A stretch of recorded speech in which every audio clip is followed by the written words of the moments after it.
The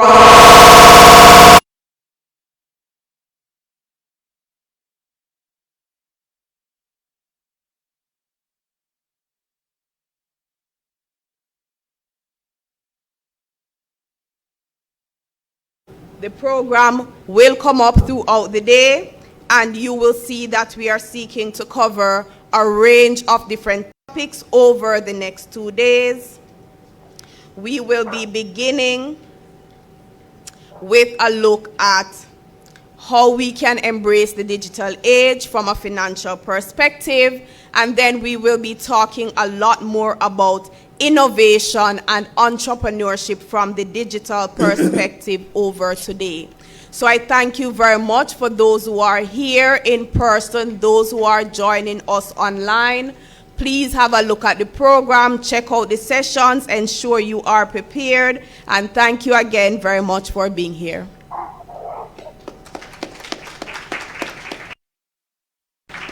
Let us stand for the opening prayer, which will be offered by Pastor Lewis, our university chaplain.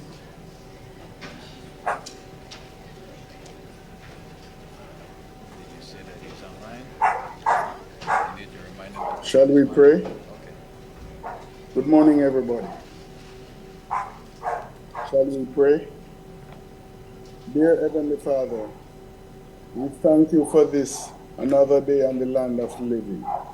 We give you thanks for your many blessings that you have granted us over the past days.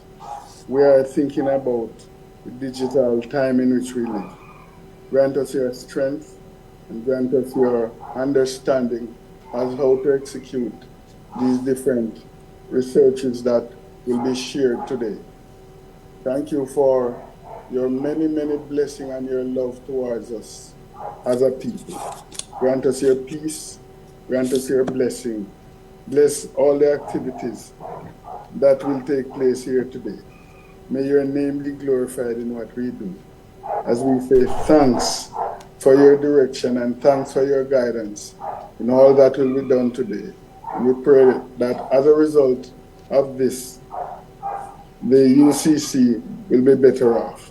Bless us now as we say thanks for everything. We ask in the mighty name of Jesus. Amen. You may be seated. Thank you, Pastor Lewis. You would have noticed Pastor Lewis joined us online, and he's not physically here with us. We have a very packed day, so as we continue, I crave your indulgence. I'm hearing lots of voices. I would take that to mean that we're super excited to be here, but I also invite your undivided attention for those who need to present. I now invite at this time Professor Haldane Davies, our university president, who will deliver the welcome and opening remarks.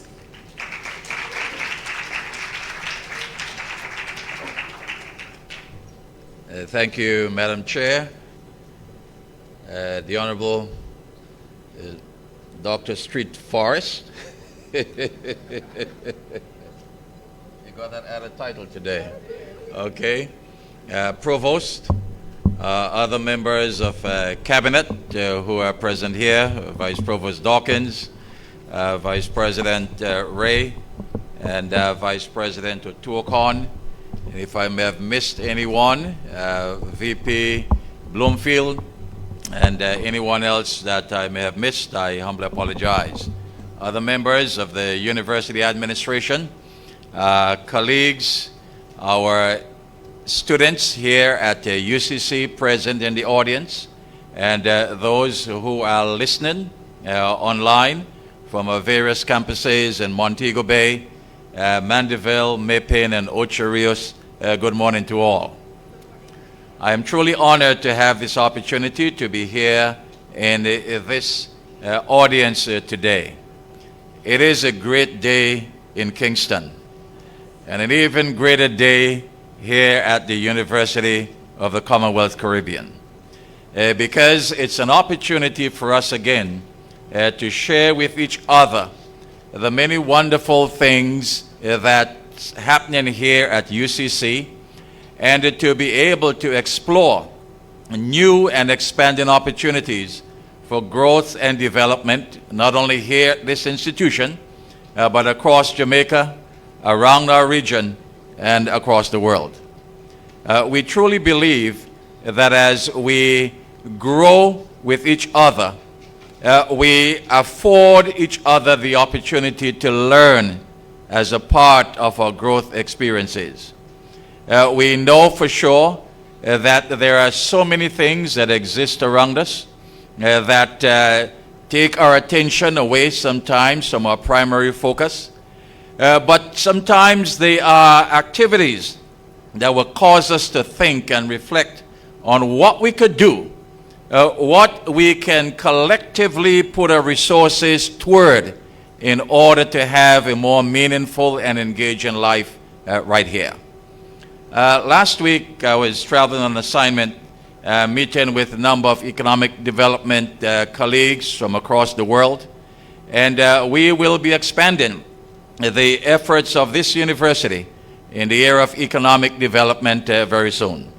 We're in the process of retaining a special assistant to the president for economic advancement and community engagement, because we believe that not only should we learn and explore all of these opportunities here at UCC and keep all of that information and knowledge among us here, but we should expand, get out into our communities, touch our economies locally and regionally, and see what we can do to help our fellow citizens, our fellow humankind, advance along the way.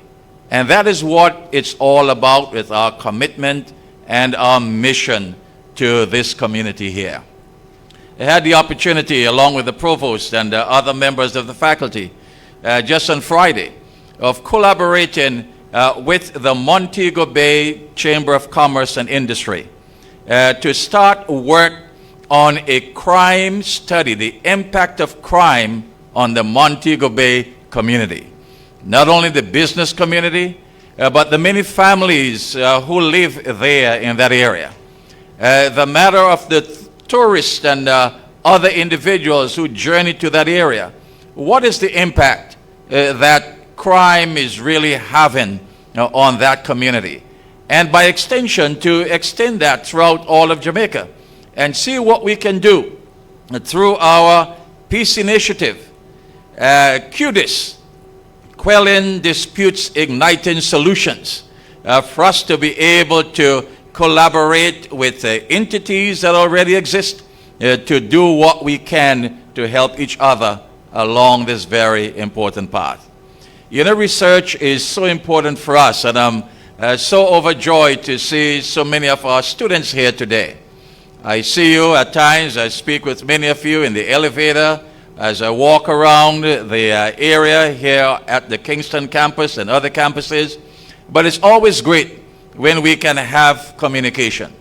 And when you see me around, don't be afraid to come up to me and say, Mr. President, how are you today? Or if you see that there is something else that we should be doing here that we are not yet doing, feel free to state that clearly, and we will have a cordial conversation about it. You know, I look forward to seeing every one of you getting the opportunity to explore as many new things while you're here at the University of the Commonwealth Caribbean. We are committed to innovation and entrepreneurship, and our board has approved additional funding to help us to get there.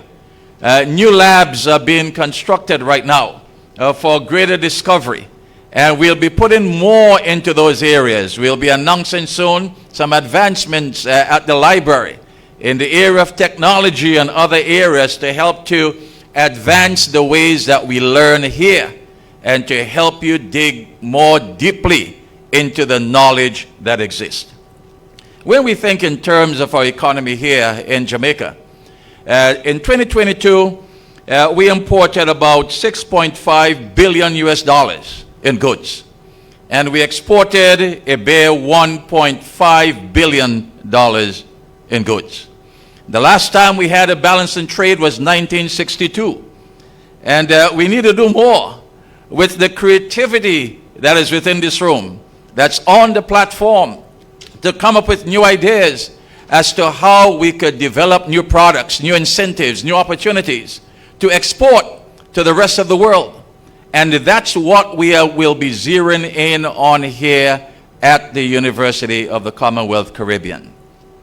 We are happy for this research conference today.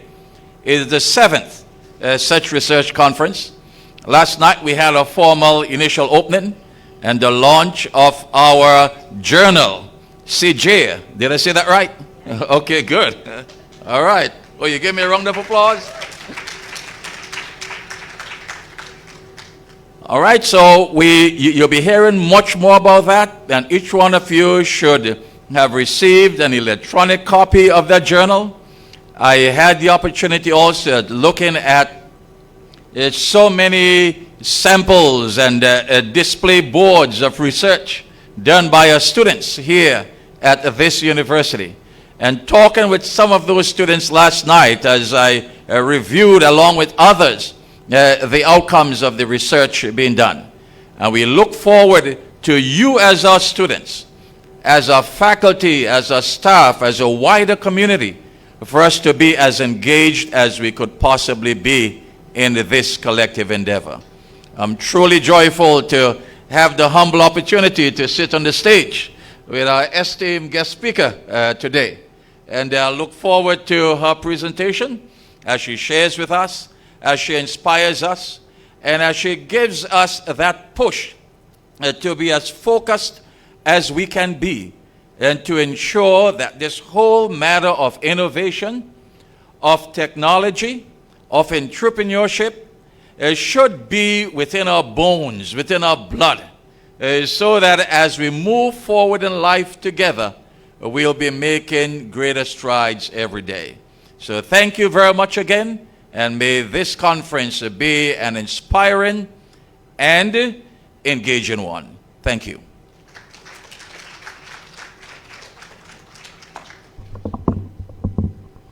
Thank you, Professor Davies.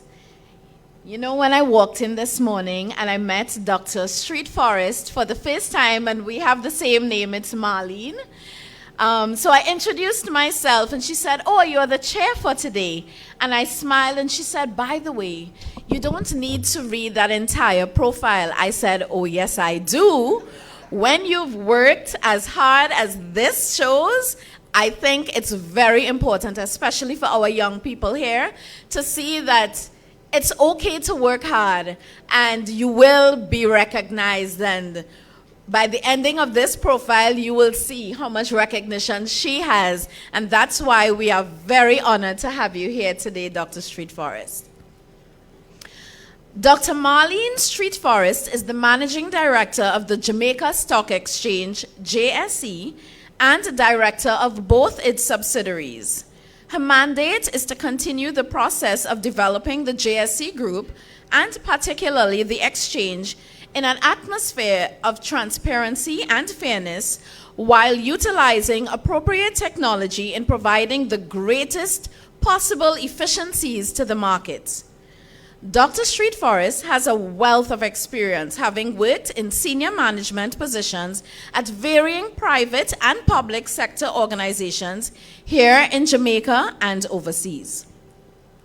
Under her stewardship, the JSE became demutualized and the US-dominated market and the junior market were launched. She also spearheaded the Registrar Division of the Jamaica Central Depository, JCSD, when she served as General Manager for this subsidiary of the JSE. Dr. Street Forest attended the University of the West Indies, Mona, where she read for the bachelor's degree in management studies and later gained her master's in business administration at the Barry University in Florida.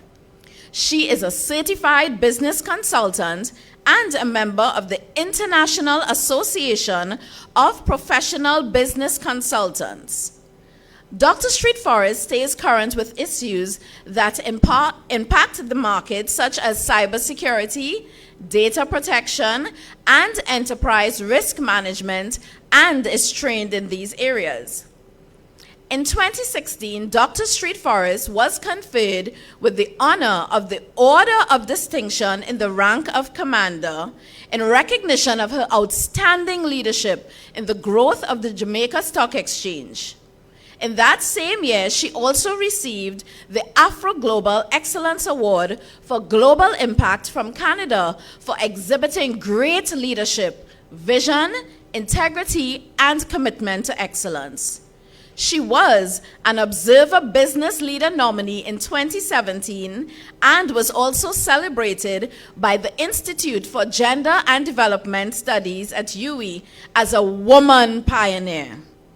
In 2018, she received the Rotary Club of Kingston East and Port Royal Vocational Services Award and was recognized by the Alex I. Hammer School of Greatness as the Business Leader of the Decade in 2020. Dr. Street Forest was conferred with an honorary doctoral degree in public policy by the University of the Commonwealth Caribbean on July 18, 2021, for her contribution to nation building. She is also the 2021 recipient of the Soroptimist International Stella Gregory Award, which is presented annually to an outstanding woman who has excelled in her chosen field and has contributed to national development. She is a Justice of Peace and serves as the director for the Good Samaritan Inn, a Christian outreach aimed at uplifting the poor and marginalized. After such an amazing profile, it is my honor and my privilege on behalf of UCC to invite to the podium to deliver the keynote address, Dr. Marlene Street Forest.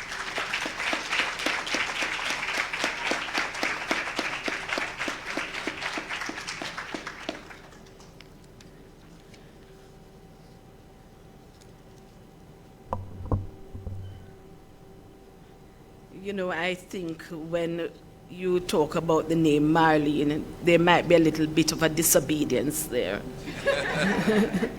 Chairman Marlene, Miss Marlene Roach, Professor Haldine Davies, Dr. Veronica Reed Johnson, and Pastor Samuel Lewis, who is online, administration, faculty and staff, students, good morning. No, I know you can do better than that. Good morning. Good morning. You know, when I saw you come in, I said, what a pleasure. I really was just so in awe of seeing so many young people pass through this door and take their seat. It was just so much for me to see. Let me thank the UCC for the invitation to speak at the 7th Regional Conference on Research. The topic that I've been asked to speak on is quite timely. We hear about so many things about technology in the media today, and actually we just work with it, so it is timely. In my role as Managing Director of the Jamaica Stock Exchange, it is really always an honor and a privilege to address students at universities, students and faculties at local university. And the reason for this is that it is you who shape the economy. It is you who, when you graduate, will shape this nation. So it is especially great to be speaking at one of the fastest growing Jamaican university, since the topic of this morning's presentation is one that has an enormous impact on our country. I think, you know, you should really give yourself a hand, because this university is growing, and this university is taking a subject and an actual area that needs focus and is focusing on it.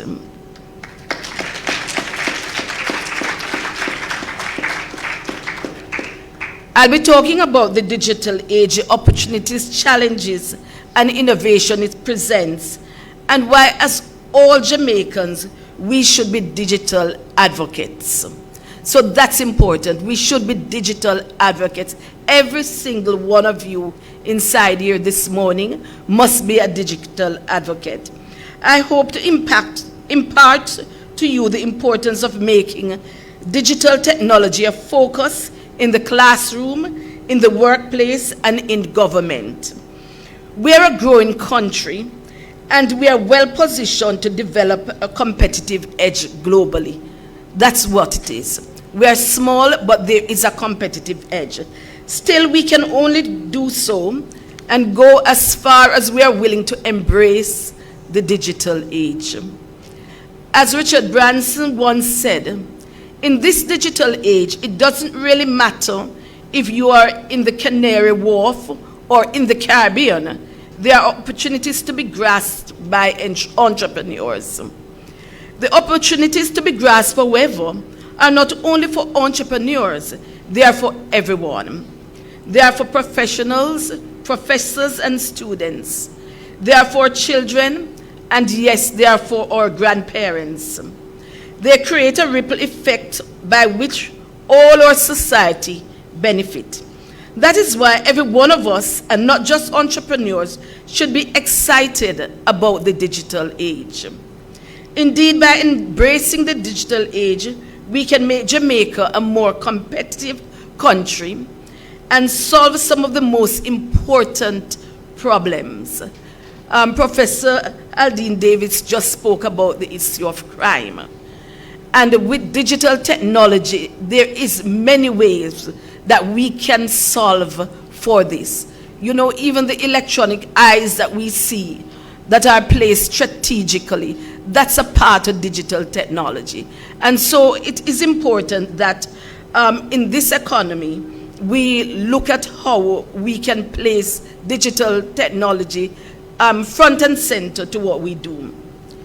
The areas of where we can solve crime, where we can see development is it can solve for unemployment. Underemployment, I know we are talking about a 4% employment, but on average, over the last probably 5 or so years, it is about 10 to 12%.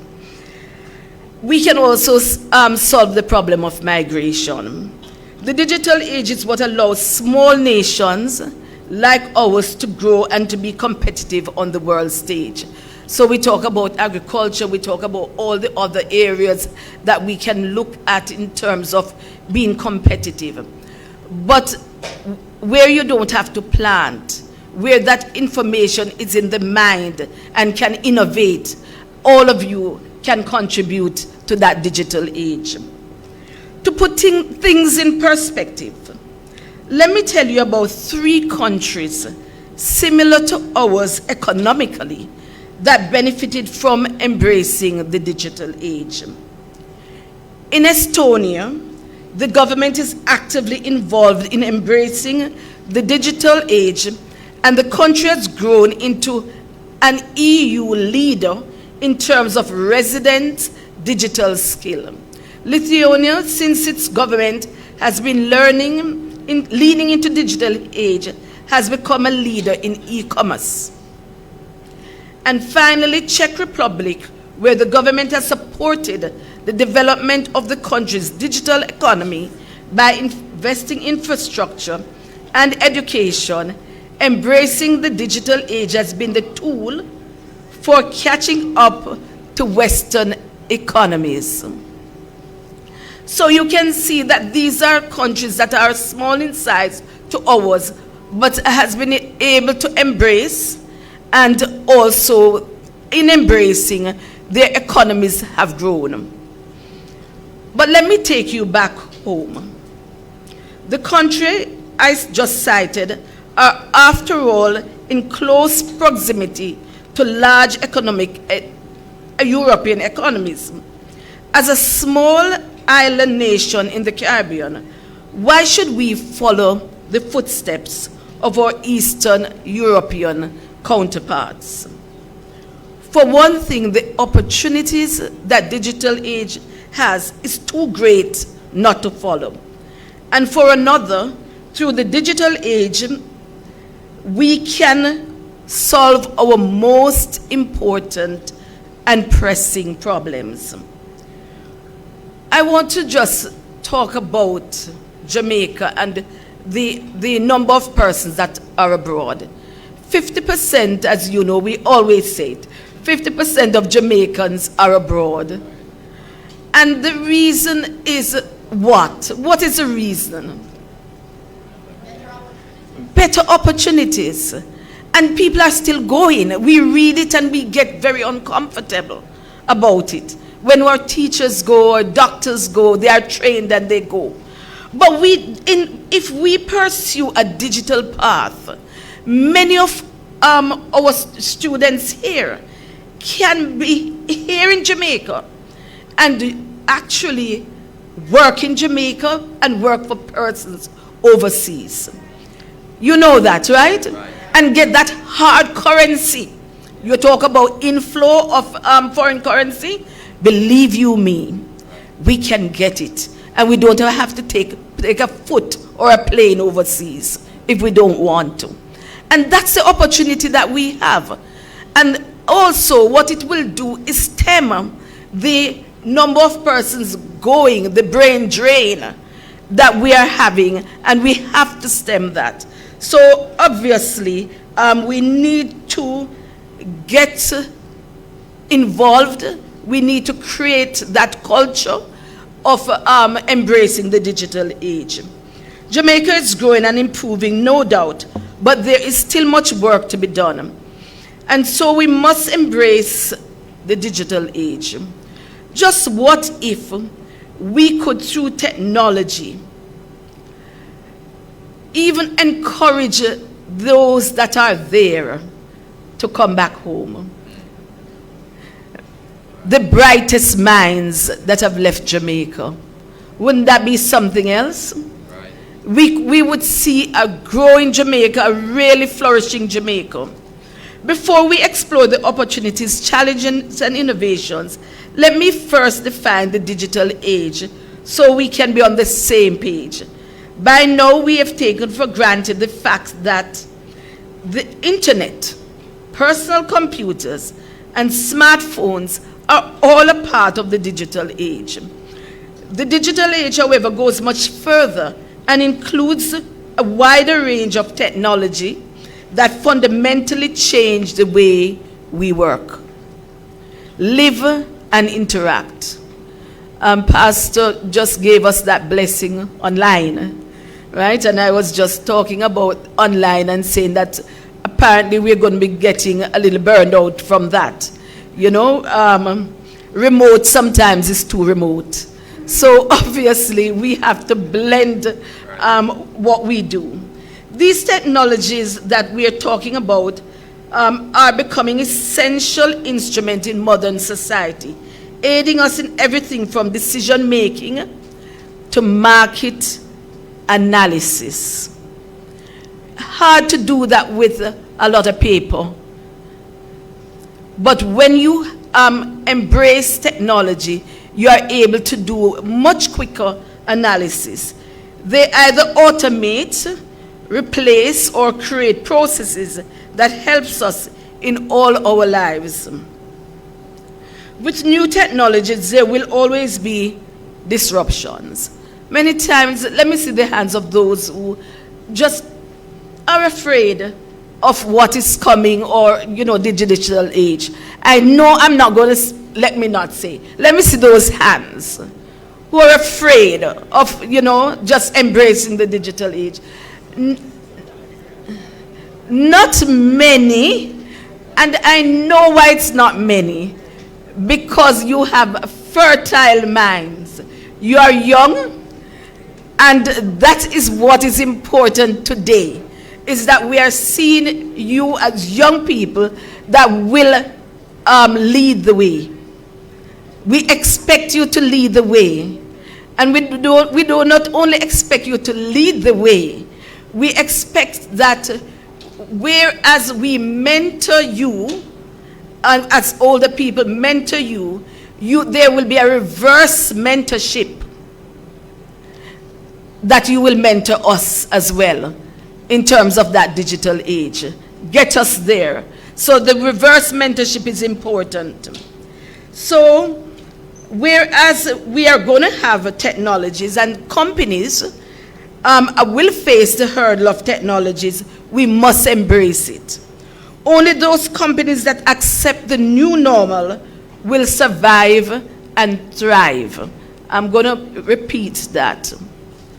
Only companies that accept the new normal will survive and thrive. That's correct. Digital transformation is a challenge that companies today must overcome and adapt to. Businesses must address digital transformation to get to a competitive advantage. You are not going to get there. You're not going to be able to compete with the rest of the world if you do not adapt. Right. Development in 5G technology providing more reliability, speed of download and capacity, and how digital disruptors such as Uber is a digital disruptor. Do you know that? Right. And Airbnb is a digital disruptor. They use technology to solve a problem. Airbnb does not have one hotel room, but they place people in hotels or in rooms. And how do they do that? It is by the technology that they employ. So you can see how much more we can do by just embracing digital technology. Netflix, you can name them. They are shaping traditional industries, and they are examples of digital innovation that have impacted our lives today. I just read an article recently where the government will be looking on Airbnb, and that is to garner, I think, a little bit more taxes. I'm sorry to say it on the platform, but yes. And so, but that helps the country. Correct. That helps the country, and it also helps the citizens of this country, you know, in terms of what they can offer for themselves. With digital technology comes access to data. And you must have heard about, if you don't hear about it, you can read about it. You must have heard about big data. You know, so just going home. And it allows us to process data in seconds. The fact is that technology, if we were to have thousands and thousands of companies listed on the exchange, we could still spill out that data by midday. That's what it does for you. While if we had something like an open outcry and persons going back at the back room to analyze and put that together, it would be a nightmare. Also, the analysts would not be able in a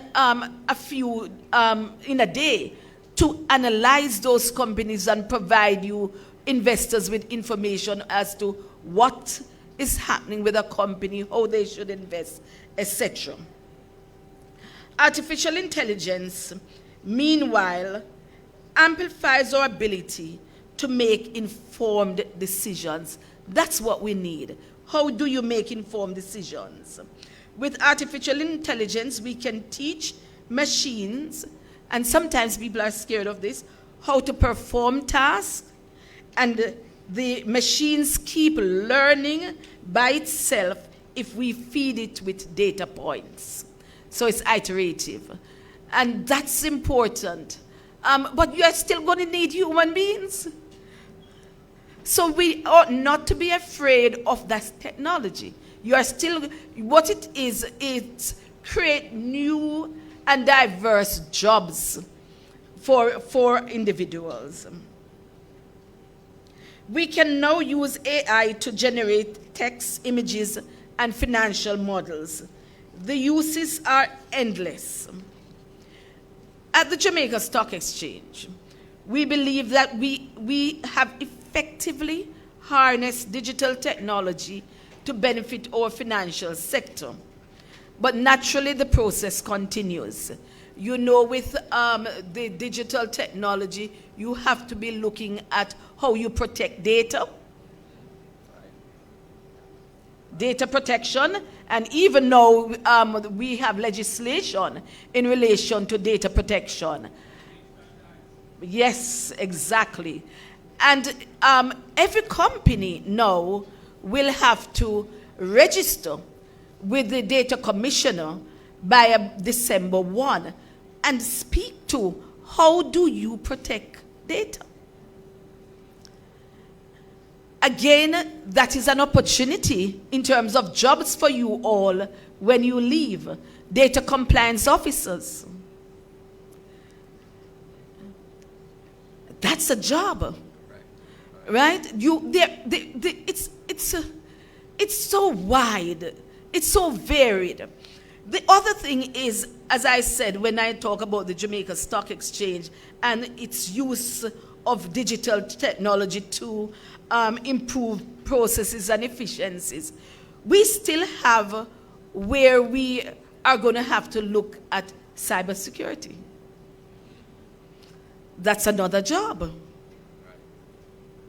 Right? In terms of how do you control that environment?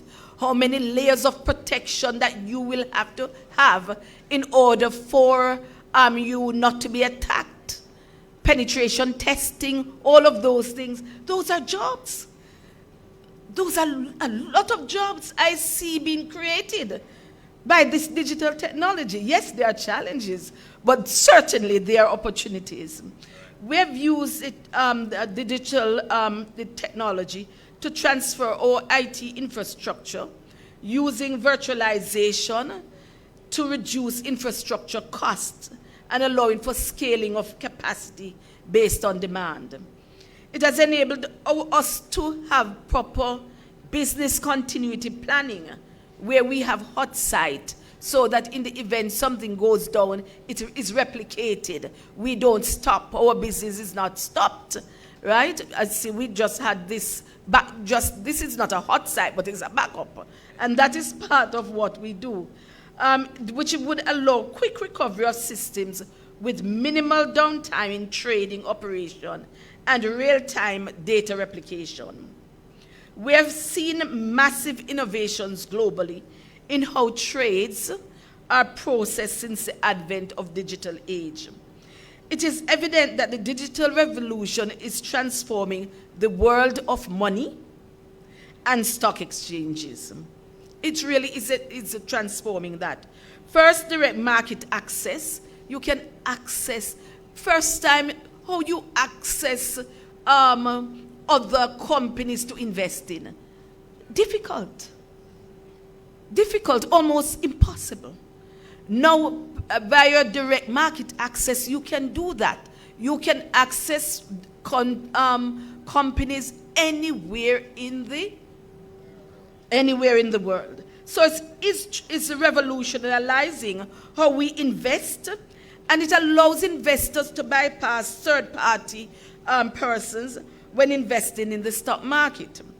Then artificial intelligence and data analytics have become tools investors use to make smarter trading decisions.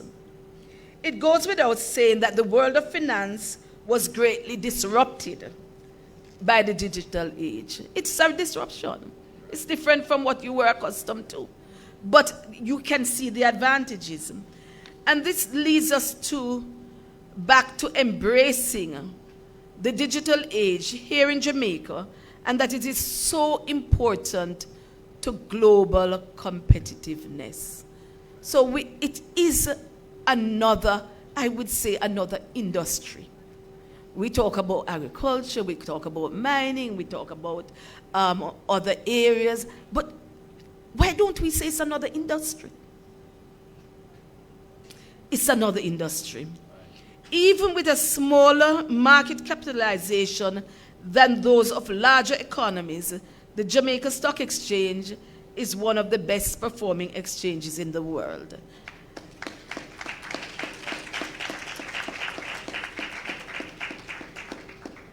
But if we do not keep current with digital technology, we'll always be eclipsed by the Wall Street, Bay Streets, and Lombard streets of this world. We can make Harbor Street, that's where we are, the exchange place, one of the greats. So, what are the opportunities created by this digital age for companies and the financial systems? First, the digital age allows businesses to compete globally across the borders. It is easier than ever to create products and services that cater to a global market. So the spin-off is all of these products and services that we can do using artificial intelligence, using all of those things. AI and data analytic technologies helps decision makers to decide on how, when, and where to expand. The digital age also helps business gain efficiencies by analyzing internal data and implementing automation processes, and that businesses can perform better and spend less. You know, there is an obstacle. Some of the times we know that technology costs. Technology costs. At the stock exchange, we have to look carefully, analyze which ones we implement and when.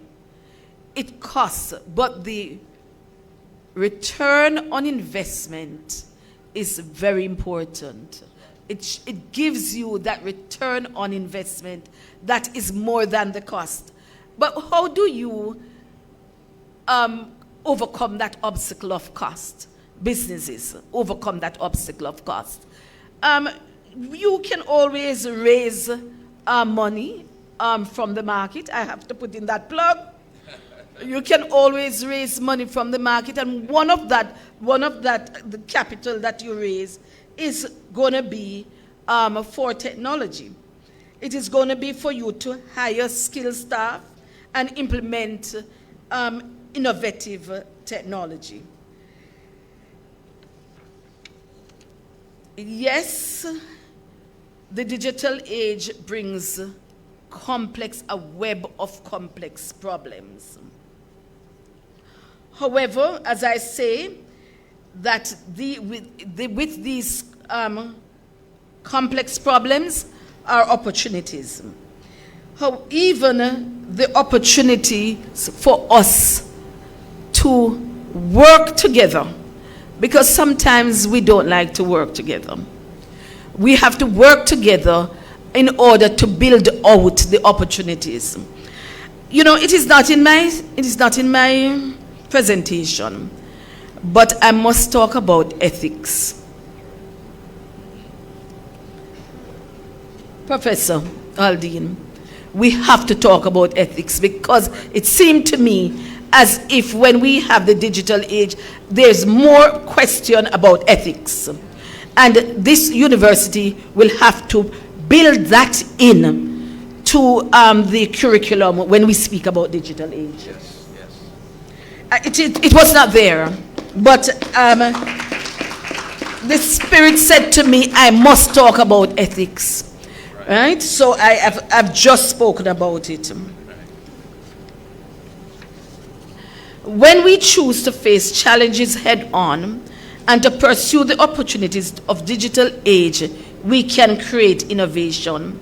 Innovation which we can define as creating new or improving on old methods is a key to creating wealth and improving the Jamaican economy. The technology offers a flexible, scalable solutions that can be adapted to fit the unique needs of budget constraints of each organization. The JC information is stored in the cloud. So we're going to look about also, when you talk about technology, cloud computing. We store that information in the cloud. Another example I am going to give is AI-driven cyber threat detection systems. These innovations offer increasingly sophisticated safeguards using machine learning and advanced encryption techniques. Innovation is at the core of digital age. Embracing the digital age happens from the inside out, and we are on the inside now. Right. All of you are on the inside of digital technology. First, we must put our mind to it. Students, faculties, we must put our minds to it. When I'm here, I'm standing here and I am let me see your hair. My hair is the grayest one in this room. And you have some gray, Marlene? You don't have any. Mine is the grayest, but I'm in tune with all the things that come out in respect to technology. I have to be. Excellent. And as stewards and head of an organization, people have to be. You are not going, many of you will be going into the thick of it, but you need to at least know something about it, to ask the right questions, not to be led astray. So embracing digital age happens from the inside out. First, we must put our minds to it. Then we must deploy our resources to its service. And we have every incentive to do so. We are a great country. We hold immense potentials. And we have the best minds in the world. Right. I want you to clap yourself about that, you know.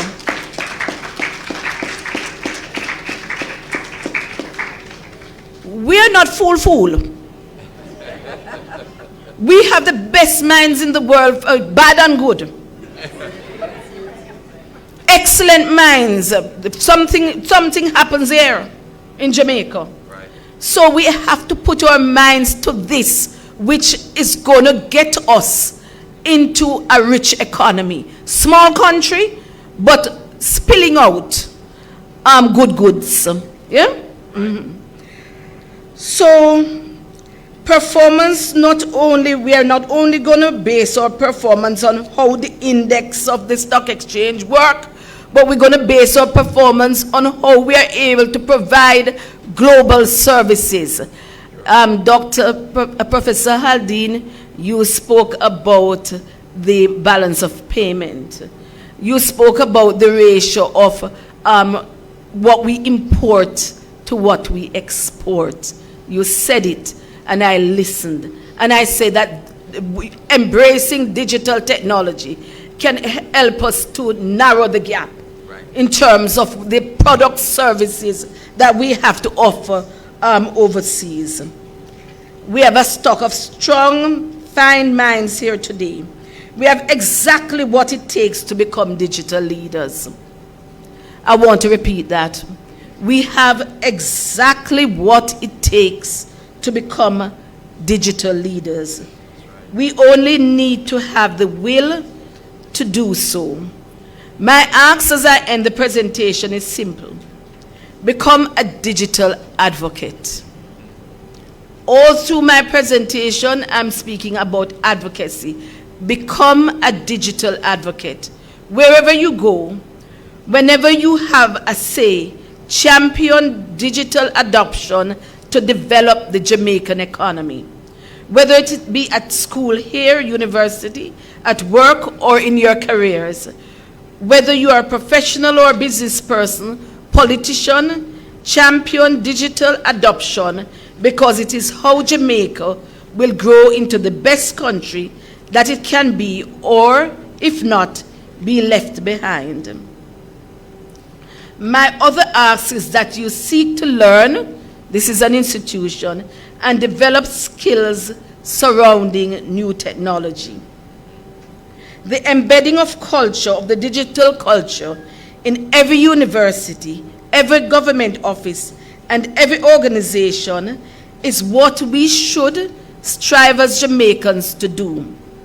In doing so, we can overcome its challenges, pursue its opportunities, and become the leaders in innovation. And in turn, we can solve our most pressing issue, keeping our people at home, providing great employment opportunities, and developing a strong and growing economy. Together, let's create a digital culture. Together, let us commit to embracing the digital age. Now, I want to ask you all if that will be your commitment. Yes, ma'am. Thank you.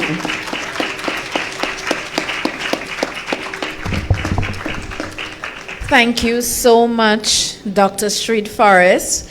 Were you all blessed and informed? And I saw lots of our young people taking notes, whether it be on your phone or I'm not sure if you have an assignment. But for whatever reason, I'm happy that so many of us, we were captured by the information you presented.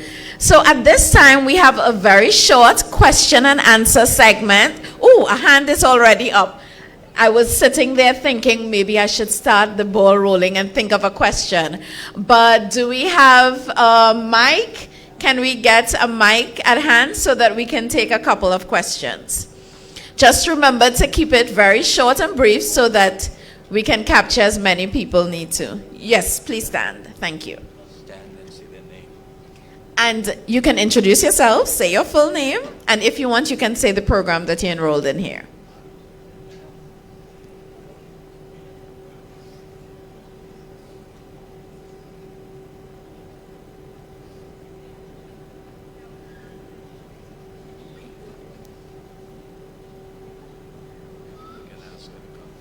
Would you like to come up very quickly? You look like, see, and she's running. Yes, they can see you. Okay, lovely. Okay, good morning, I believe. Good morning, everyone. My name is Kalia Phillips, and I am a second-year student enrolled in the Associates in Information Technology program. First and foremost, I'd like to commend you, Dr. Street Forest. That was a lovely presentation. I do enjoy whenever I see, and I'm going to use this term loosely, more mature members of Jamaican society endorsing, embracing the new digital age. It's always refreshing to see. I have two very quick questions for you based on what I saw in your presentation. The first is, how do you think, oh, look in the camera? Okay. How do you think Jamaica will be able to partner with our Caribbean counterparts to ensure that we are all up to date in this digital age? That's my first question. And my second is, with this rise of different job opportunities that I heard you speak about, that this new digital age will bring about, how can we ensure that the field of technology does not become too saturated? As if it becomes too saturated, this becomes an issue with how do we measure the value of one's work? Because if a programmer is a dime a dozen, they are going to be paid a dime. And with the cost of living on the uptake or on the increase, we have to be careful that there's not a gap in what the people in the technological field are being paid versus what they have to pay out to keep their cost of living. So I'm asking how do you believe as a country or as a global digital society we can combat those two issues? Thank you for your question, Ms. Phillips, your questions. There is going to have to be cooperation in order to ensure that there is digital growth. First, the government has to ensure that it is in the curriculum in terms of training. And you asked about the regional, embracing the region. CXC, etc., those are regional bodies. And so if you look on that from that standpoint and embed that into curriculum starting early, you can combat it. university to universities. You have, I think, UCC, you'd have sister universities in Trinidad and all of those work on digital programs together. At the stock exchange, for example, I'm going to give you an example. We are now looking at utilizing technology to teach from primary school through the stock market game how to invest. We are starting with primary schools, and that is regional. It is right across the region: Jamaica, Barbados, Guyana, Trinidad. So these are some of the examples that we have to use and to do in order for it to be regional. The other question that you ask is about saturation. We're nowhere near that. In Jamaica, we are just starting in respect to digital technology, just at the beginning. So you can imagine all of these you hear if you are doing the courses in technology, you will be absorbed. One of the areas I can tell you that special mark is given in an organization, and sometimes a red circle in terms of salaries, is in technology, because you can't afford to lose them. And so you can imagine, and that is rippling across the 101 companies listed on the exchange, and I have no doubt all of the others. It is hard to get persons, and we're not talking about technology, is not IT. We're not talking about IT. We're talking about in terms of the entire technology infrastructure. Whether it is in terms of, we're just now training for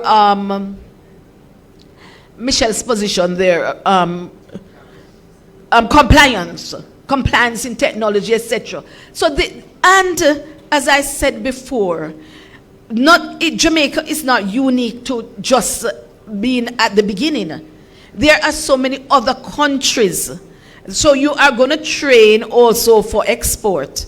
But as I said to you, that when you are training for export, you don't have to leave here. India, for example, they export technology, and that assists their economy greatly. Greatly. And so you don't have to worry about that in terms of saturation. We are just starting. The world might be, United States might be where, somewhere in the midpoint or so. And even then they are not, because they're taking on our people that we have trained. They're asking them to come Canada next. So technology saturation is not a problem at this point. And remember that with technology grows. It mutates. And so there are always other fields and other innovations that you can do. So it is, your mind is going to have to be just fertile and see what areas you will want to get into or branch off into at some point in time. Thank you. I see a hand.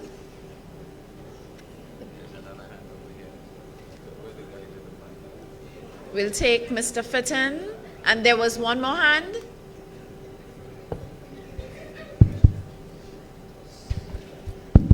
Morning, everybody. Please stand and introduce yourself and the department that you're representing. And I can say that Dr. Street Forest, he works in my department. All right, so morning, everyone. Morning. All right, so my name is Deval Fitton. I'm the admissions department. All right, so my question for Mrs. Street Forest, Dr. Street Forest, my is, where are we now as it relates to the Data Protection Act 2020 and the 8 standards of the Data Protection Act?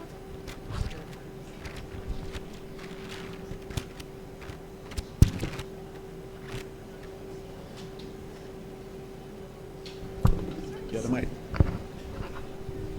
As it relates to the Data Protection Act, as I indicated to you earlier, that the commissioner, data commissioner, is requiring that every company register by December 1.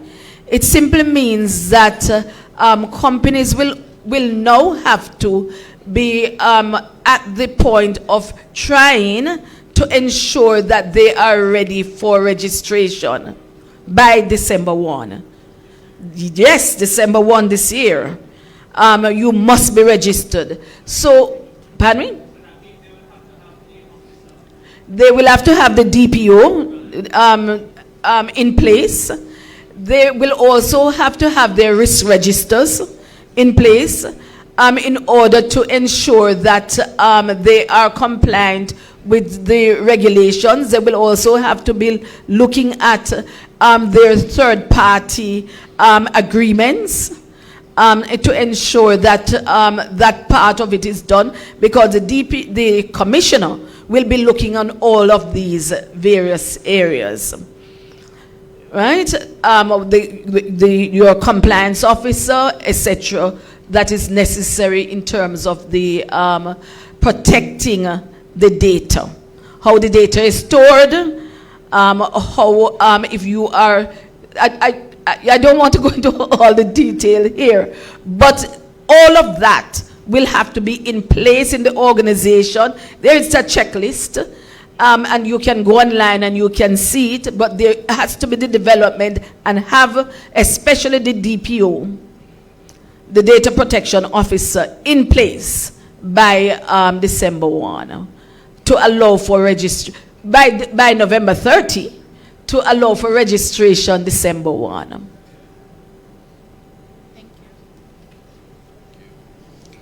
Thank you, Dr. Street Forest. And I am also happy to say that UCC has been actively involved in, you would see a change to our forms and information on the website, where we are putting things in place to ensure that your data as students, as workers, and other stakeholders is protected. So there is a committee set up, and I've been fortunate enough to be a part of some of their initiatives, and they have been working really hard.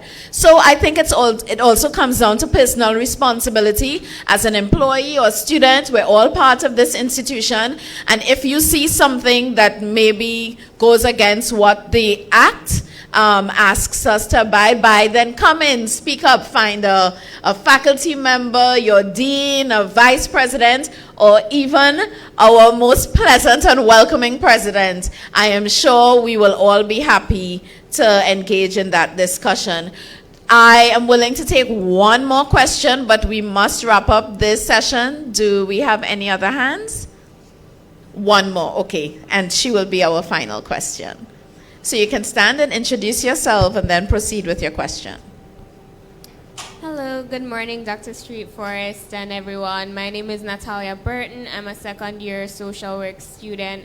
And my question to you is that I've heard a lot of talk about fertile minds and embracing the digital age, starting early, kind of reforming the educational landscape to include a lot of the things that we need as we go into the fourth industrial revolution. But what I want to ask is, especially with the new act, what mechanisms either do you propose or do you see being put in place to ensure that there is some level of standardization as it regards the knowledge that persons who may have slipped through the cracks, be it persons who would not have benefited from these programs, these changes, this environment, such as recent graduates or persons who are currently in the working world, how exactly do you plan to ensure that they acquire the skills and the knowledge to really move up and embrace the digital age?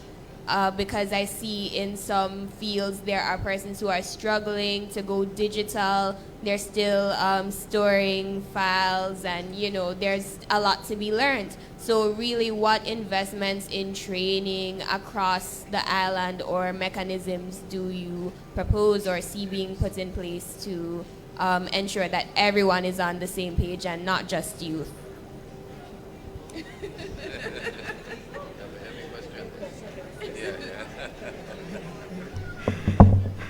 Okay, it is a heavy question.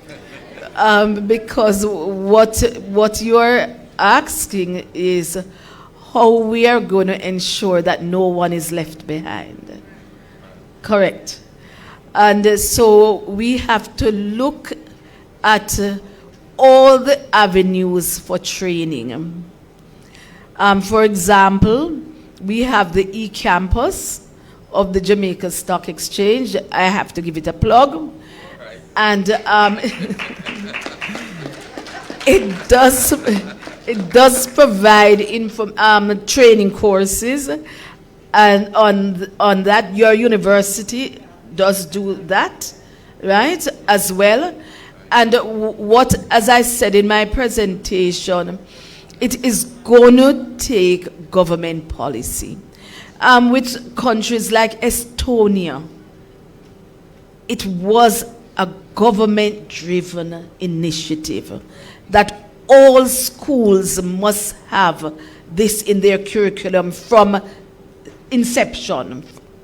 From babies must have this, so that it becomes a part of their DNA. The other thing is, so if you are trying to capture that part, you have captured it. The other part is that organizations must ensure that a part of their training is a part of the budget is in respect to, so looking at that budget is in respect to training in relation to digital technology. We do that. We ensure that there is a budget for it. And for example, for cybersecurity, we have daily, not weekly, we have daily tips and advice in relation to cybersecurity. So that, because the fact is, I don't want to go on, but where you have the threat, for example, with digital age, is one of it is cybersecurity. And the best protector in respect to cybersecurity is who? Who is the person who creates the threat and the entry that allows for that threat actor to be activated? The individual. So we must train, as you say, individuals in respect to how you use technology, how you embrace it. And so it's going to be in the companies, it's going to be in government, it's going to be in universities, it's going to be in other areas, other institutions. And then you can pass it on as an advocate, as I was saying. You yourself can call your neighbor and say, come and look at this. Let us look at the cellular in a different way. It's not just to answer the phone and to watch X. What is X again? Twitter. Yes, on Twitter. It is also to be used to investigate things. And you can show them now how to go to probably Google, right? And other areas of, so we are going to have to pass that on. I passed that on to my grandmother, you understand, or my mother. And so it is that you get the groundswell.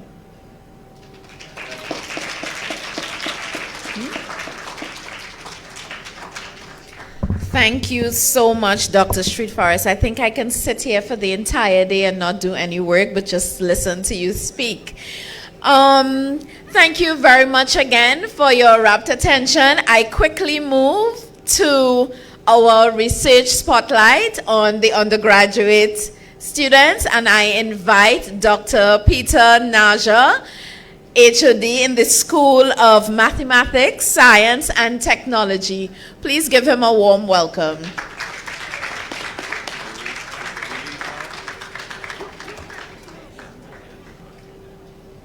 How are you doing? I'm good. Good to see you.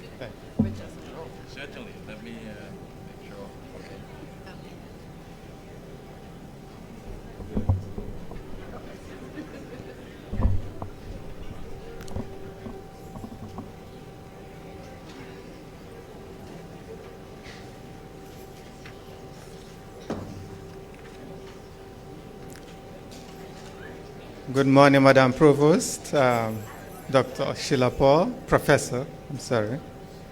I see Dr. Dawkins, the Vice Provost is here. The Vice Presidents. I see Dr. Tokan, Mrs. Ray. Okay. All right, deans, colleagues, students, good morning. It's time for some award.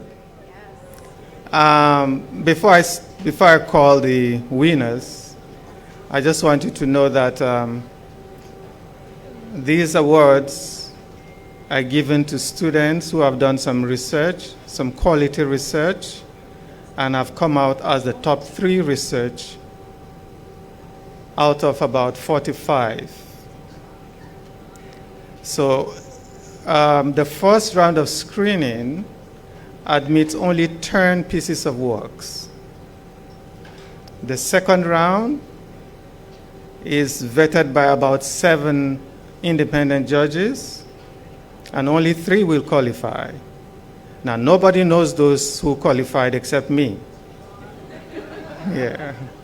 So that's how strict it is. So it's not like one judge will go and connive with another judge. So if you hear any name today, it's because they are getting this award based on merit and nothing more. This is also to encourage students who are going to be doing research at UCC that your work is being watched very closely, and there will always be a time when you will be honored like this. The next stage we are looking at is how to publish research works done by even students in this university. Over the years, for the last 5 years, we've seen the growth in quality of research that's been done by students at UCC. I'm sure some of our former graduates are here, and you can testify to that. All right. So I'm not going to give you guys any more heart attack. So I'm going to call the 3rd place winners. And the topic is, what are the perspectives of store clerks who work in clothes stores in Eastern Kingston on Jamaica's current minimum wage? And the winners are Fiola Clark, Brittany Powell, Kerriella Lewis, Russell Hill, and Daniel Dorner. Appreciate that.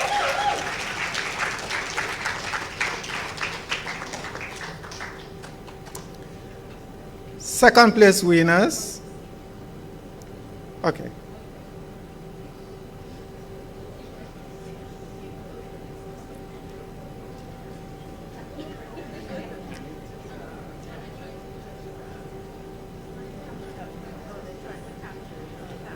Oh, I see.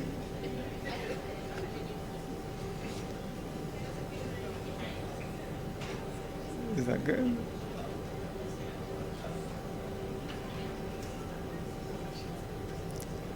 Can we move on? Yes. All right.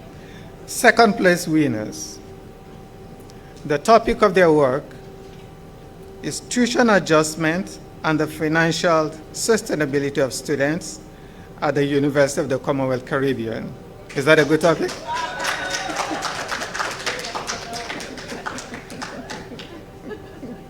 I knew you would clap for that.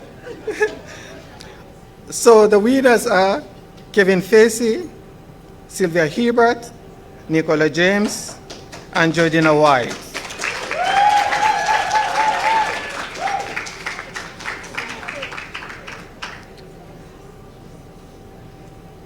You want to know who carried the day? Yes. Number 1? Yes.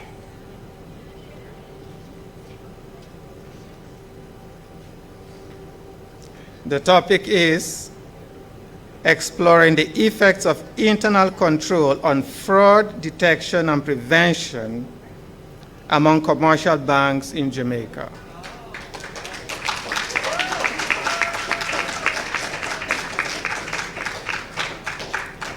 The winners are Deborah Fraser, Latoya James, Peter Gay, Dowie, Osnet Dixon Clark.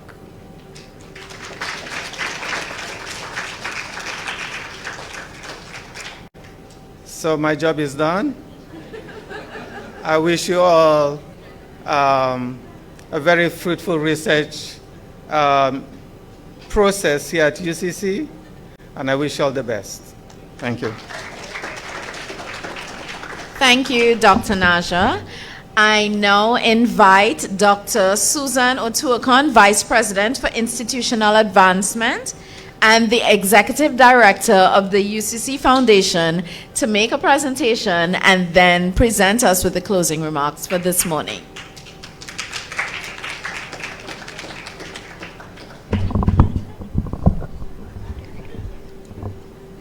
Okay, first let me ask Dr. Street Forest to come forward and accept a token of our appreciation for her presentation and participation this morning.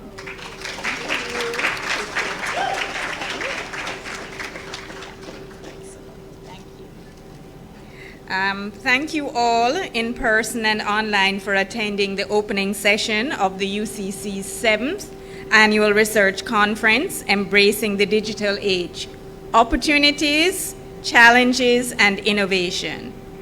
Our keynote speaker this morning, who is also a UCC honoree, is an accomplished leader who fosters innovation at one of the most important financial institutions in Jamaica, the Jamaica Stock Exchange. I think you will agree with me that her presentation this morning was stimulating and inspiring. And I have to say, I loved the interaction during her presentation and afterwards with the Q&A session. So let's give her another round of applause. I also have to let Dr. Street Forest know that we do have a compulsory, I think it's a 3-hour course on ethics. I think it's ETH 201.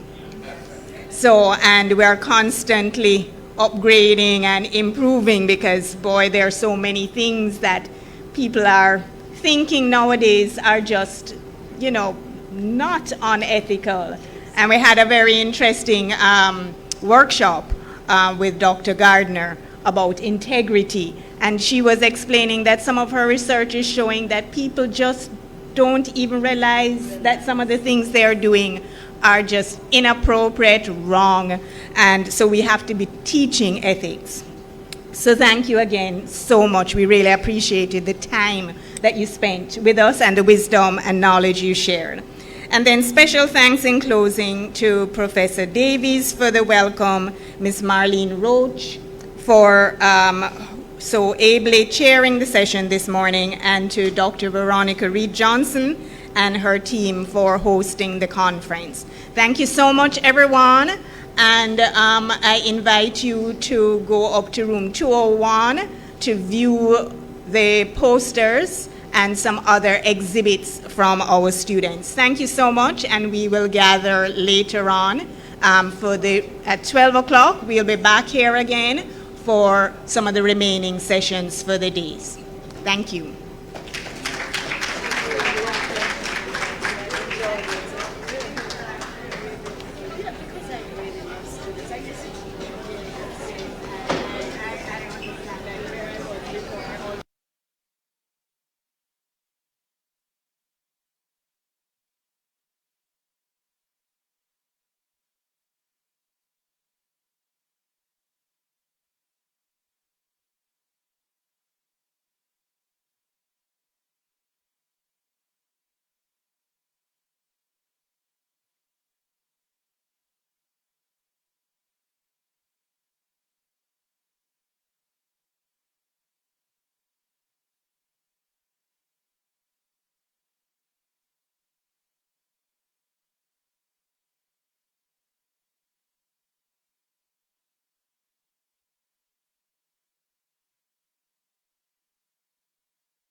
afternoon, everyone.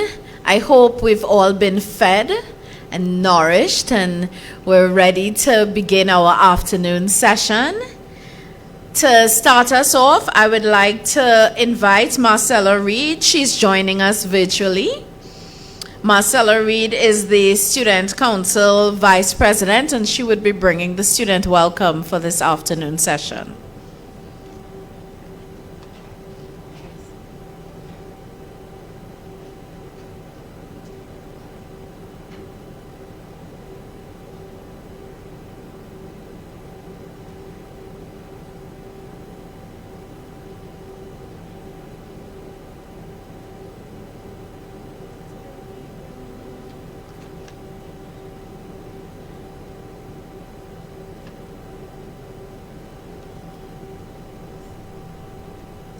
Good afternoon.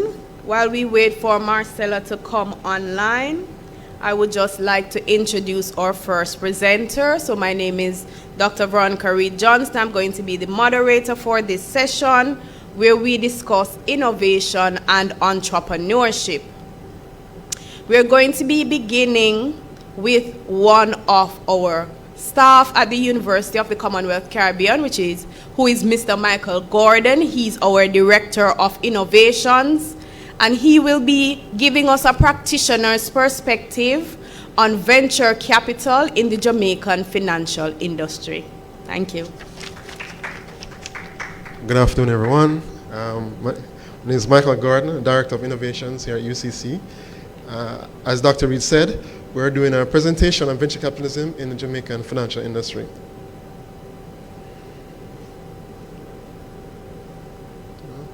Okay. All right.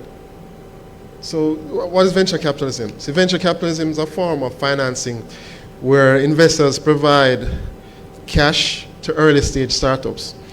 These startups have a high growth potential, and they're usually within software, biotech, or healthcare or innovative consumer products.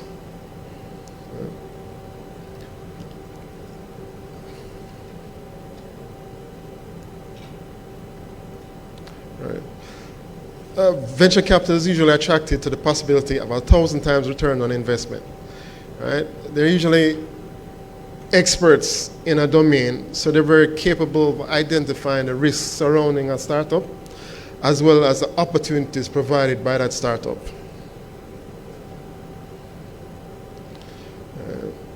They're usually in search of the next big thing, the next Google or the next Facebook. Right? Most startups have a 99% chance of failure. So as a VC, you would spread your cash across multiple bets within a subdomain, in the hope, not a hope, but with the strategic objective of ensuring that 1% that grows and dominates your field, that domain, you have a stake in it. We can look at what Peter Thiel did, where he acquired 10.2% in Facebook in 2004 and sold it for $1 billion in 2012. Now here we look at the startup, startup funding timeline.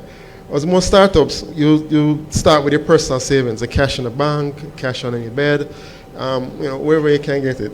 Then you move to friends and family. If you look at Google and Apple, they both started in the garages of family and friends. Bill Gates, he started with his mother's.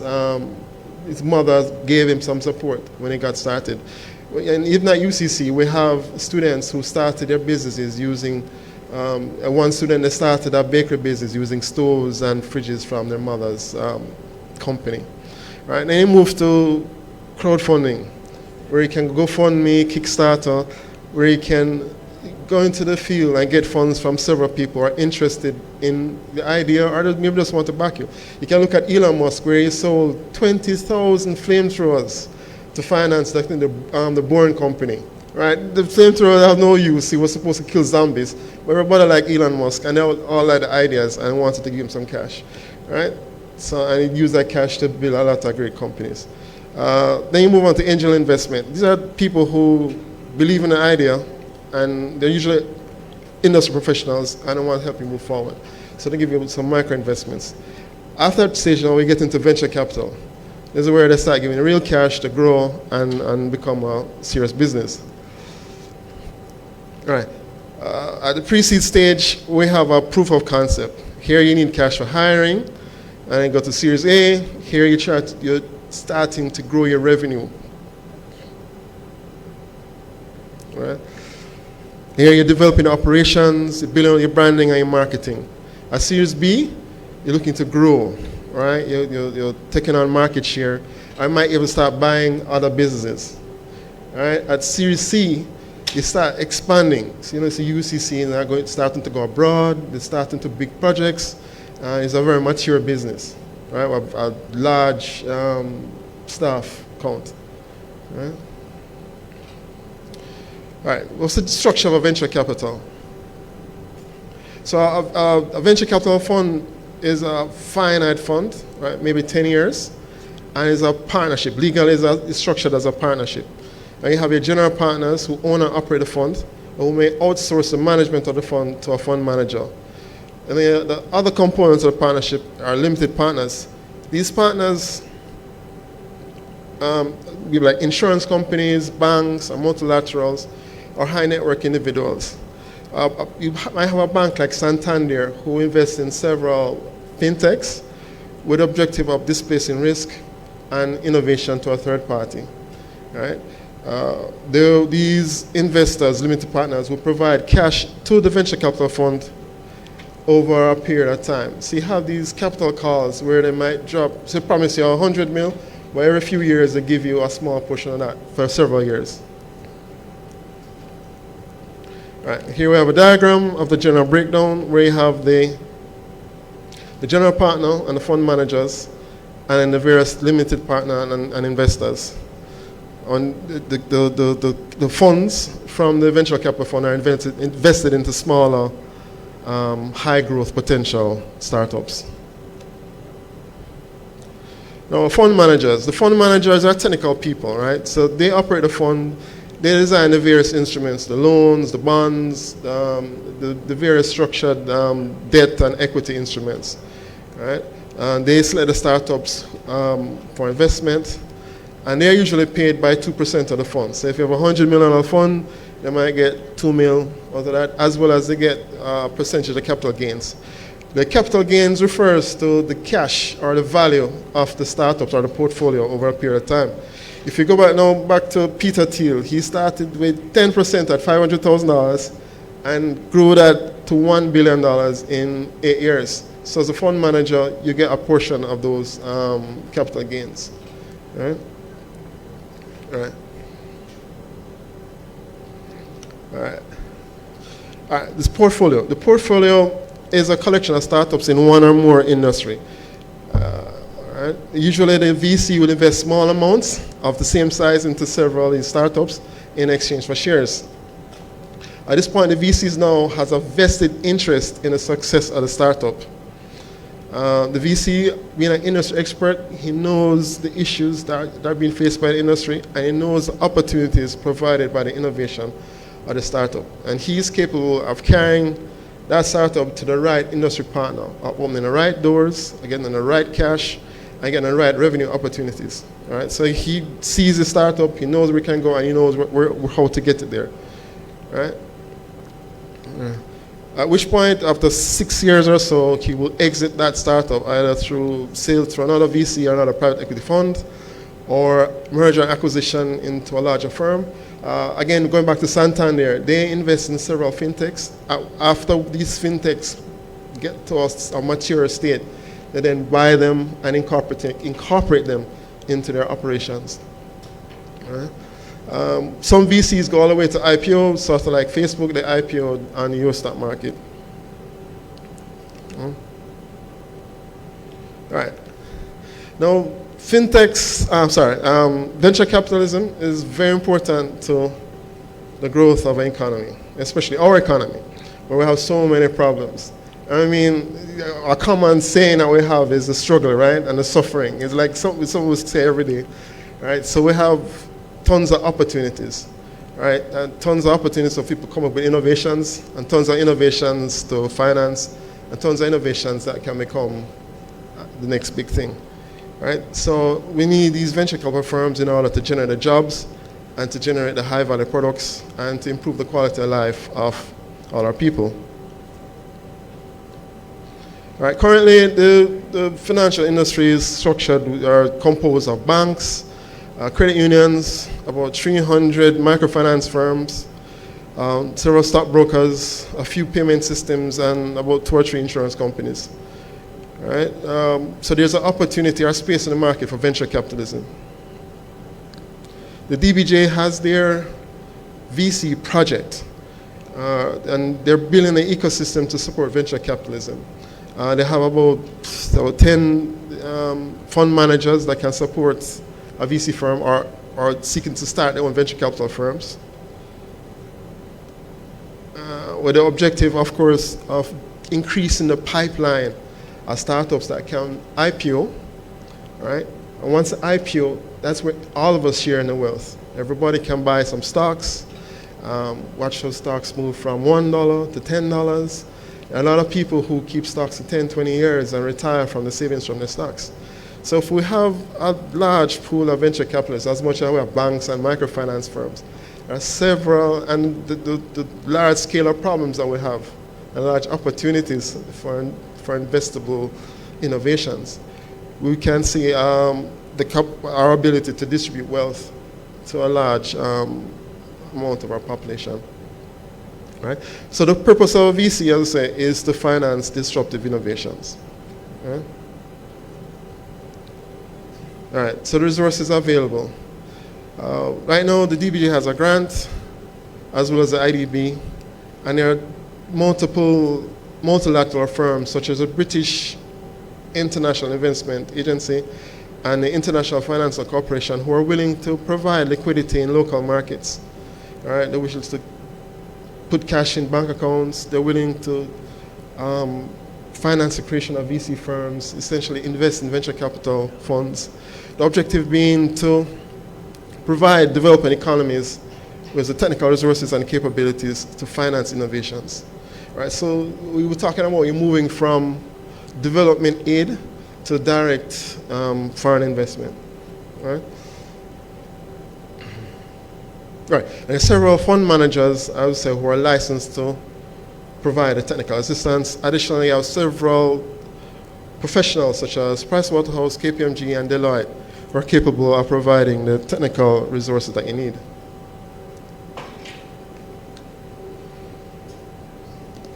Right, so UCC BDCI is a part of the DBJ JBDC Small Business Development Network, and they're putting together with the DBJ and the JBDC a series of incubators, accelerators, and venture studios.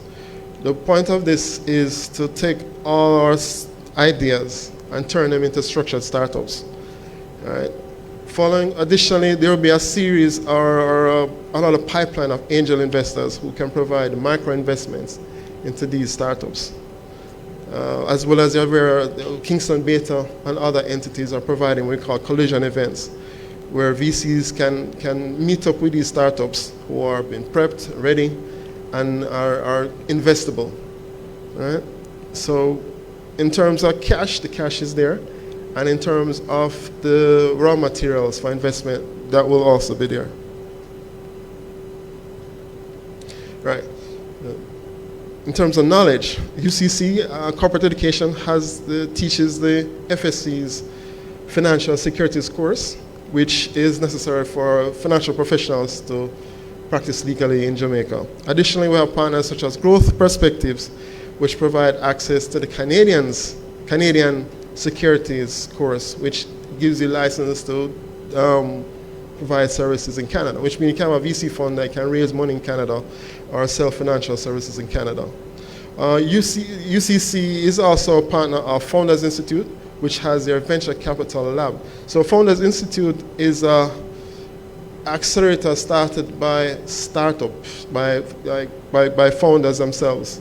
And they went out to create a framework so that startups globally could build up and grow and mature and have the same opportunities as they had. And what they saw is there's just a lack of VCs available for all the different kind of startups, and especially in Latin America, Africa, and the poor as parts of the world, the small economies of the world, there wasn't sufficient VCs. So they have been successful creating VCs in Latin America and Africa to fill the gaps. So we're a partner of Founders Institute, and we're working to put as many VCs in that pipeline as we can.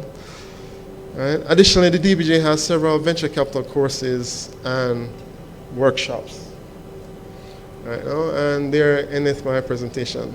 Short and sweet. Any questions?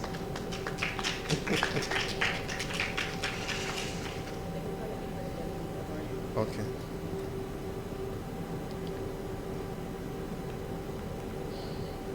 Hello, I have a question.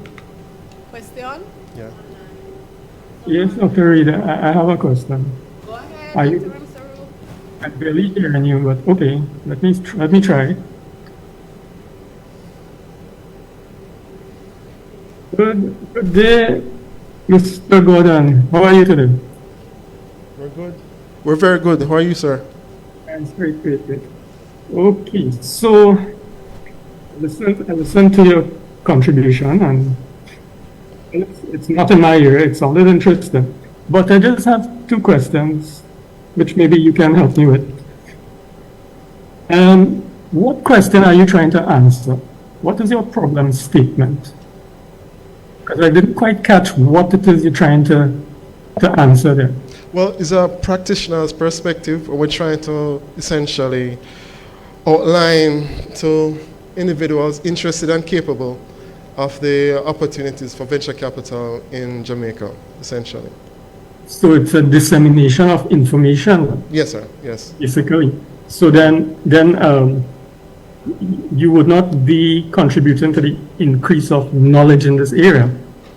That wasn't your purpose, or was it? In terms of generating new knowledge, no, it's not absolutely new knowledge as an academic paper. Okay. But in terms of the VCs are very, we call now, poorly understood area in Jamaica. In fact, it's an area most people avoid in the banking industry. Having grown up on government paper, and right now we do mostly real estate, so not many people understand it, and a lot of people run from it. So, well, I thank you for that, because even I am void on any matters financial. So, right. so yeah, okay. So now you have put it in perspective. I do thank you for your answers. Thanks a lot, Chair. Okay. Thank you very much. Yeah. Okay.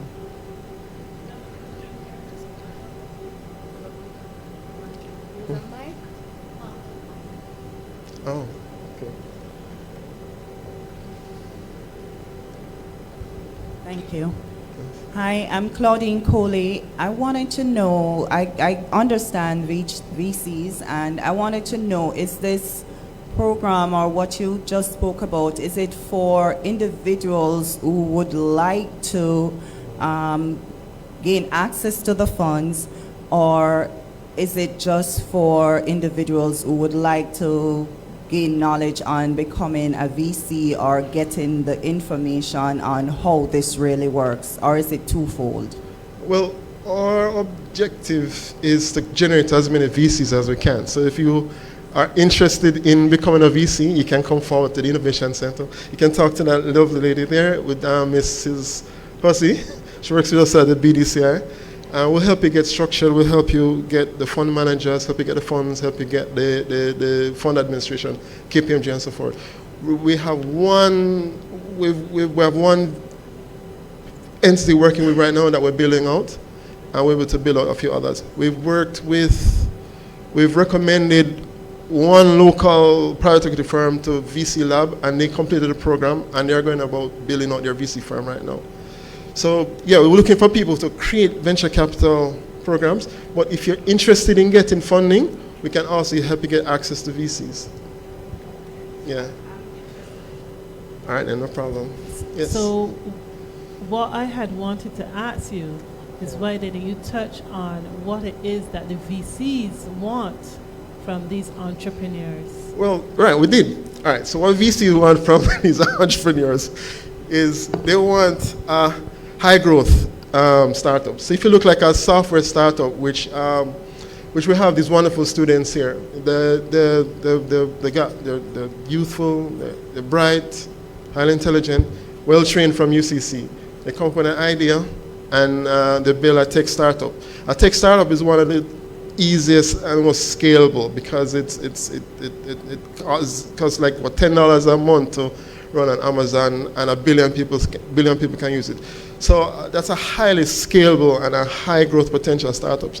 So that's what a VC wants, right? They want to invest small amount of funds into a startup that can grow into exponentially, grow globally, right? So going back to Peter Thiel, we invested $500,000 in Facebook and exited in 8 years at $1 billion, all right? So that's what they're looking for.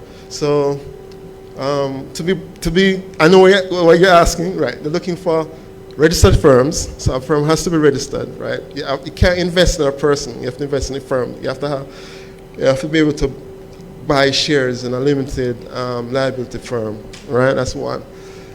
Strong management, right? So after passing through the incubators and support from the BDCI, you'd have a strong back office, strong leadership, and the founder might not be the president. Usually the founder might be the chairman or might be a special professional, but you have strong leadership, strong technical leadership. So you have strong structured firms, clear roadmap, a proper business plan, right? And the product must be well defined, right? So the basic investable traits of a company, plus the fact that the company is highly scalable, right?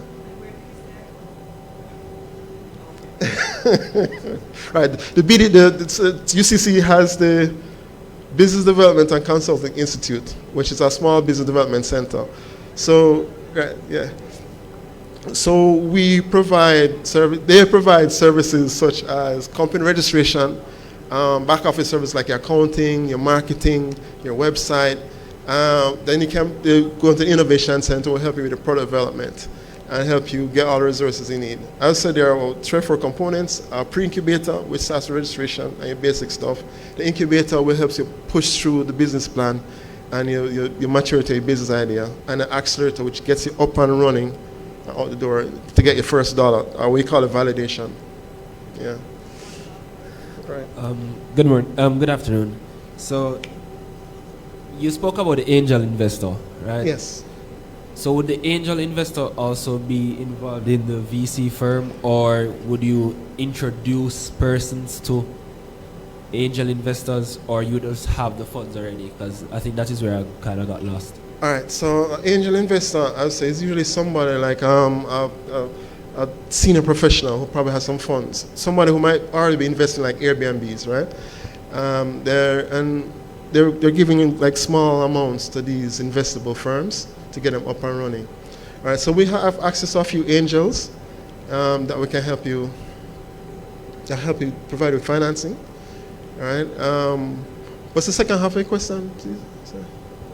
The VC firms have the funds to help accelerate the business, or we have to reach out to angel investors? Well, if you're just starting, if you after you pass your accelerators, it would be good to go to an angel, right? So can I get you further? Because as I said, the VCs they're looking for structured firms. So an angel will help you get up and running, get your marketing going, help you get, I said, pay for those first Google ads, that kind of thing. All right. The VC will come in after that validation point now to get you to the first couple thousand, or maybe the first 10,000 clients, that kind of thing. But they usually expect you, most times, they expect you to have at least have a few sales to prove. Yeah? And in a lot of cases, they're the same.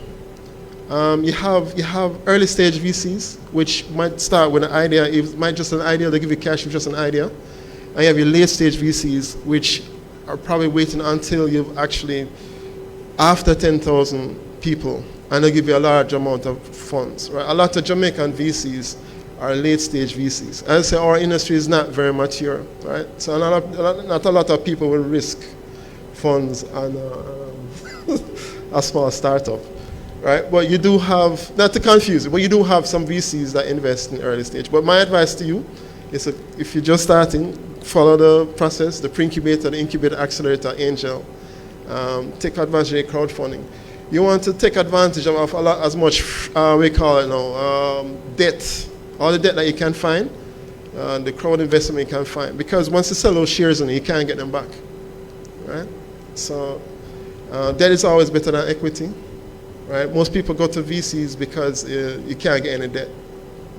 Right? Well, the whole point of why we're building out VCs because you can't get any debts. Right. So my question to you, Mr. Gordon, is that do you believe that the existence of more venture capitals in Jamaica could increase the value of our dollar against the U.S. currency? Quite so. That's a brilliant question. Right. So now, as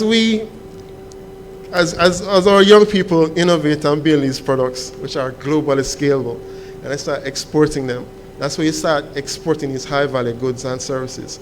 That's where you start changing the balance of trade, right? Right now, we import 3 times as much as we export, which means so we borrow money to feed everybody. So, so every time you eat, you're putting your country in debt.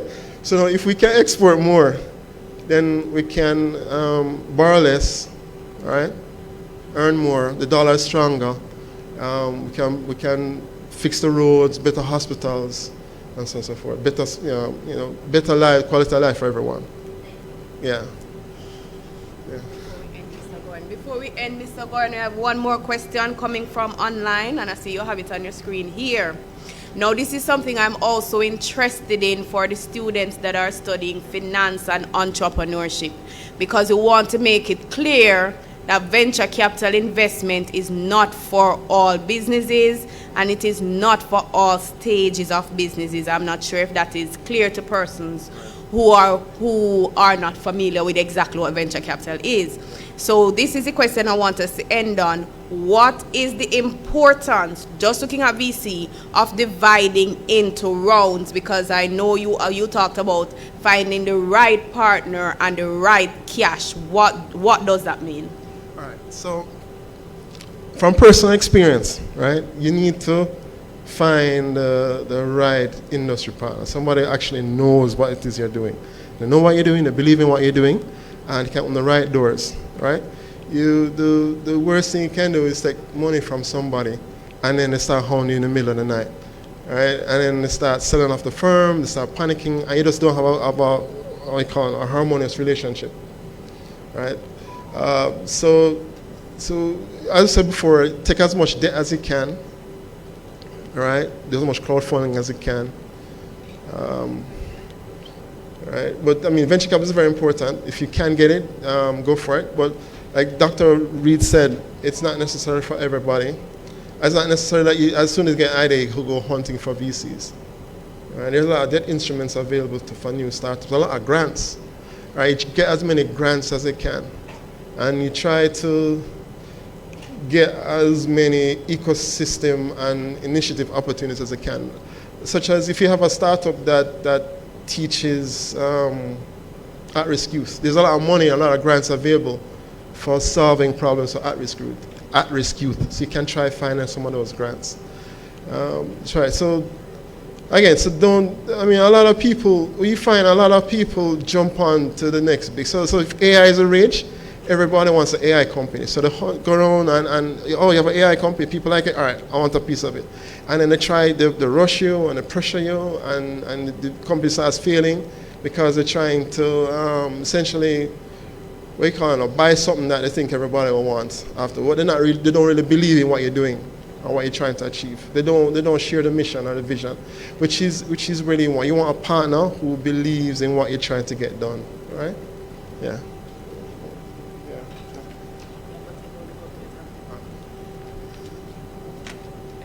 Thank you very much, Mr. Gordon, and thank you everyone who has participated in this session.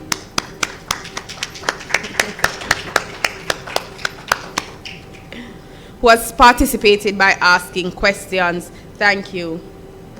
We are going to move into our final speaker for this section, so let me please apologize for Miss Princess Gaynor. She will not be presenting today, but we will have a presentation from Mr. Adrian Dunkley. So we are pivoting from the practitioner presentation to the research presentation. Mr. Dunkley is a UCC student who is doing a doctorate in business administration. So he's a DBA student focusing on AI development for quality of life improvement in developing countries. He also has 15 years of experience within the field of AI. He's the founder of Jamaica's first AI company, Startup AI, and he's also a Forbes Technology Council member. So for this presentation, Mr. Dunkley is going to be presenting on leveraging large language models in accelerating entrepreneurial ventures. So for those who are not familiar with the concept of large language models, we are talking about models such as OpenAI, such as ChatGPT. That's the name that we call the model that was developed by OpenAI. And these kinds of technologies can be used across a vast array of businesses and a vast array of different ventures.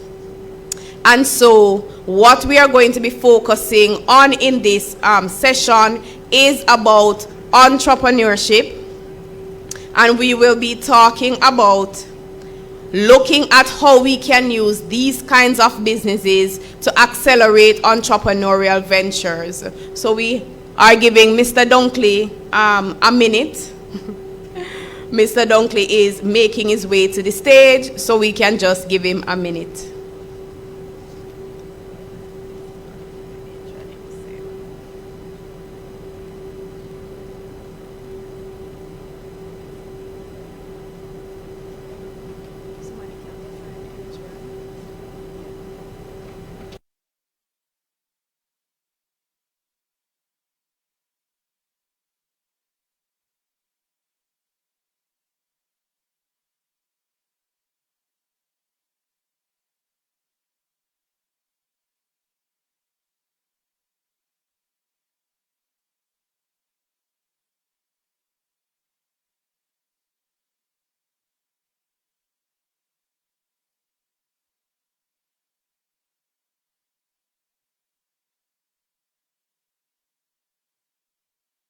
Apologies, we have an introduction or a welcome from the Student Council Vice President, Miss Marcella Reed, and she'll be talking to us via Zoom. Good afternoon, everyone. Everyone in hearing me clearly? Yes. Good afternoon, ladies and gentlemen, esteemed colleagues and distinguished guests. My name is Marcella Reed, and I am the Vice President of the UCC Student Council. I want to welcome you on behalf of the UCC student body to the second session of the Day 2 of the UCC Annual Research Conference, which deals with the fascinating world of innovation and entrepreneurship. According to Indeed editorial 2023, entrepreneurship is crucial for boosting the economy, creating jobs, and raising standard of living while adjusting to contemporary social demands. A key component of entrepreneurship is innovation, which itself is a primary component of successful businesses. Therefore, it is beneficial to understand innovation and entrepreneurship in more detail. The research and perspective shared with you in this session today come from the bright minds of UCC undergraduate and graduate students, as well as from the experienced views of UCC staff members. This blend of academic knowledge and real-world experience promises to provide a well-rounded perspective on these crucial aspects of our economy. I hope you find our innovation and entrepreneurship research session very informative. Thank you, and I hand over back to Dr. Veronica Reed. Thank you, Ms. Reed. So we are now going to move on to our presentation from Mr. Dunkley. Should we put it on the screen? Thank you. Go ahead. Want it on the screen? No, I'm going to tell them. All right.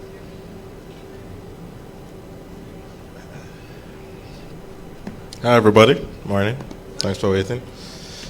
Promise it'll be a quick presentation. Should be interesting. I'm not sure if we have time for Q&As. My name is Adrian Dunkley. Nice to meet everyone. Thanks for coming. First thing. And essentially, I'm just going to present some research findings related to large language models, such as ChatGPT. And the reason for this is really, you see the whole AI hype thing going on right now, right? It's everywhere, ChatGPT and all this stuff. And I'm sure you've seen YouTube videos, TikToks, all these things about how best to utilize them. Or lacking is actually some level of evidence of the actual best way to use these things as entrepreneurs and as Caribbeans. Because the main gap in these models is they weren't developed by us. They're developed by foreign states or foreign companies, and they don't necessarily fit exactly into what we need them to do. So we have to kind of adapt them to our specific needs. Yeah, I'm just waiting for that to load up. So I'm going to start with the ending first. Yes, there's a benefit to using large language models. You can actually improve your profitability and your operational efficiency doing that. Thank you. See you tomorrow. But with that, there are specific things that you need to put in place to ensure that you're protecting yourself with respect to data protection, cybersecurity, and ensuring that you're connecting your customers very effectively. All right? So it's not as easy as just write me a business plan that's going to be amazing and make me $1 billion. There's more involved in it. Okay, good. There is this green button. Okay. All right. So long title: Leveraging Large Language Models in Accelerating Entrepreneurial Ventures, Qualitative Study. All right. Not sure you can hear the audio, but just in case we put some subtitles. So this is one of the tools that you can utilize. So it's a tool called Synthesia. Excuse me, I was pronouncing it wrong. And effectively, it allows you to create video content. So you input a script, and effectively what it has is these avatars, and it uses a model to basically have the speech and the mannerisms match what you put in. And the idea here is maybe you're presenting to a new type of clientele who doesn't speak English, or maybe you want to represent yourself a little differently or more professionally. You can utilize these tools to do that. Yeah, it's just reading through the abstract and stuff. But for the researching question, we use pretty much all of the popular tools. ChatGPT, GPT 3.5 specifically as an API, Bard, Claude, Midjourney, Stable Diffusion, DALL-E 2. All right, so I'm Adrian Dunkley. That's me as a Lego. Not sure if it looks like me.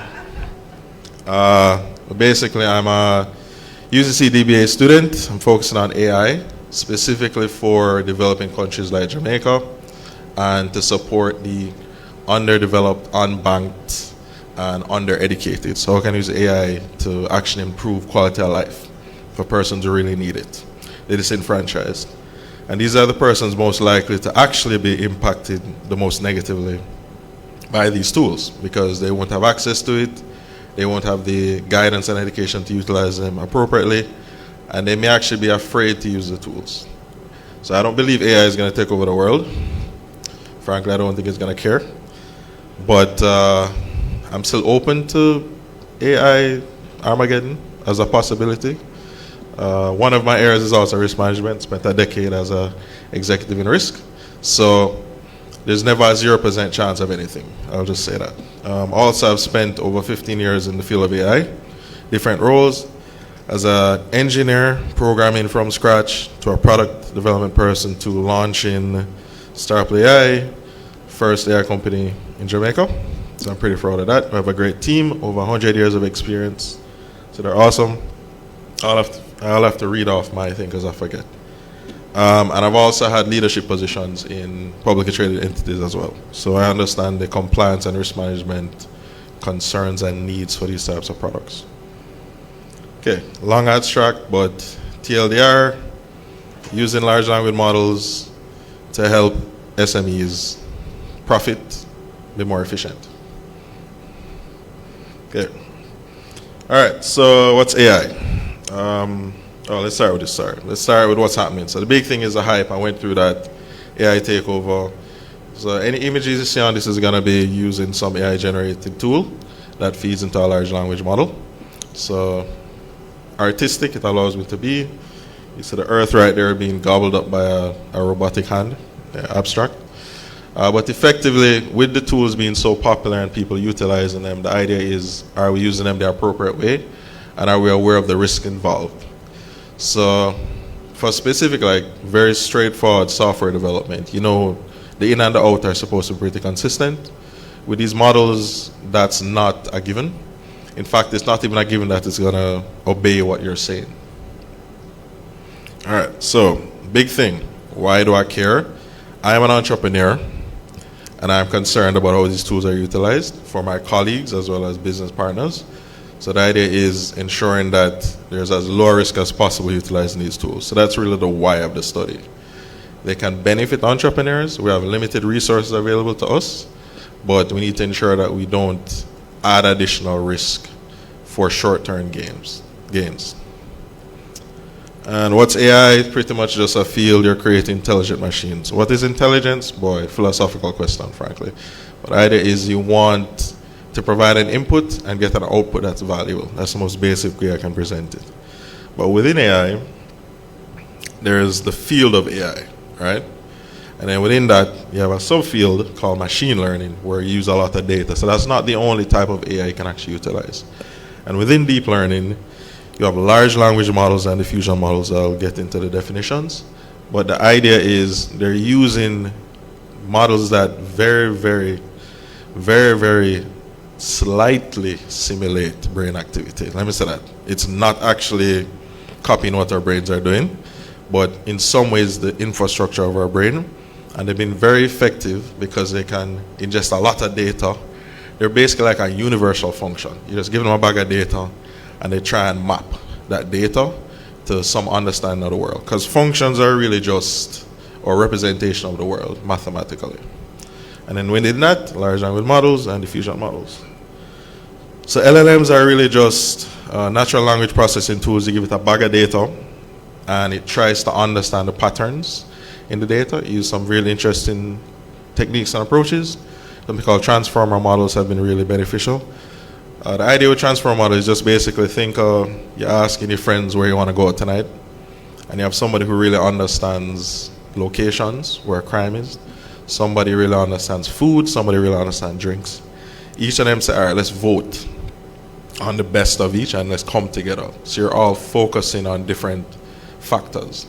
So the idea with language is not just the next sentence, it's a paragraph. It's the paragraphs that came before. It's the entire book. It's the name of the book. All of these things have an impact on the context. So that's why these models are really cool, and that's why they come across as if you're talking to an actual human being. They're intelligent with quotes, enough that you can communicate with them, but at the same time, they have no life experience. That's the most important thing. So there's a lot of risk in there. So they're not going to understand the risk of, let's say, you walking out in the middle of the street versus you flying over the street. There has to be some context in understanding the dangers of those things. So imagine that now for your wallet and your career. Okay? And diffusion models, awesome. So I actually did my undergraduate in mathematics and physics and some postgrad.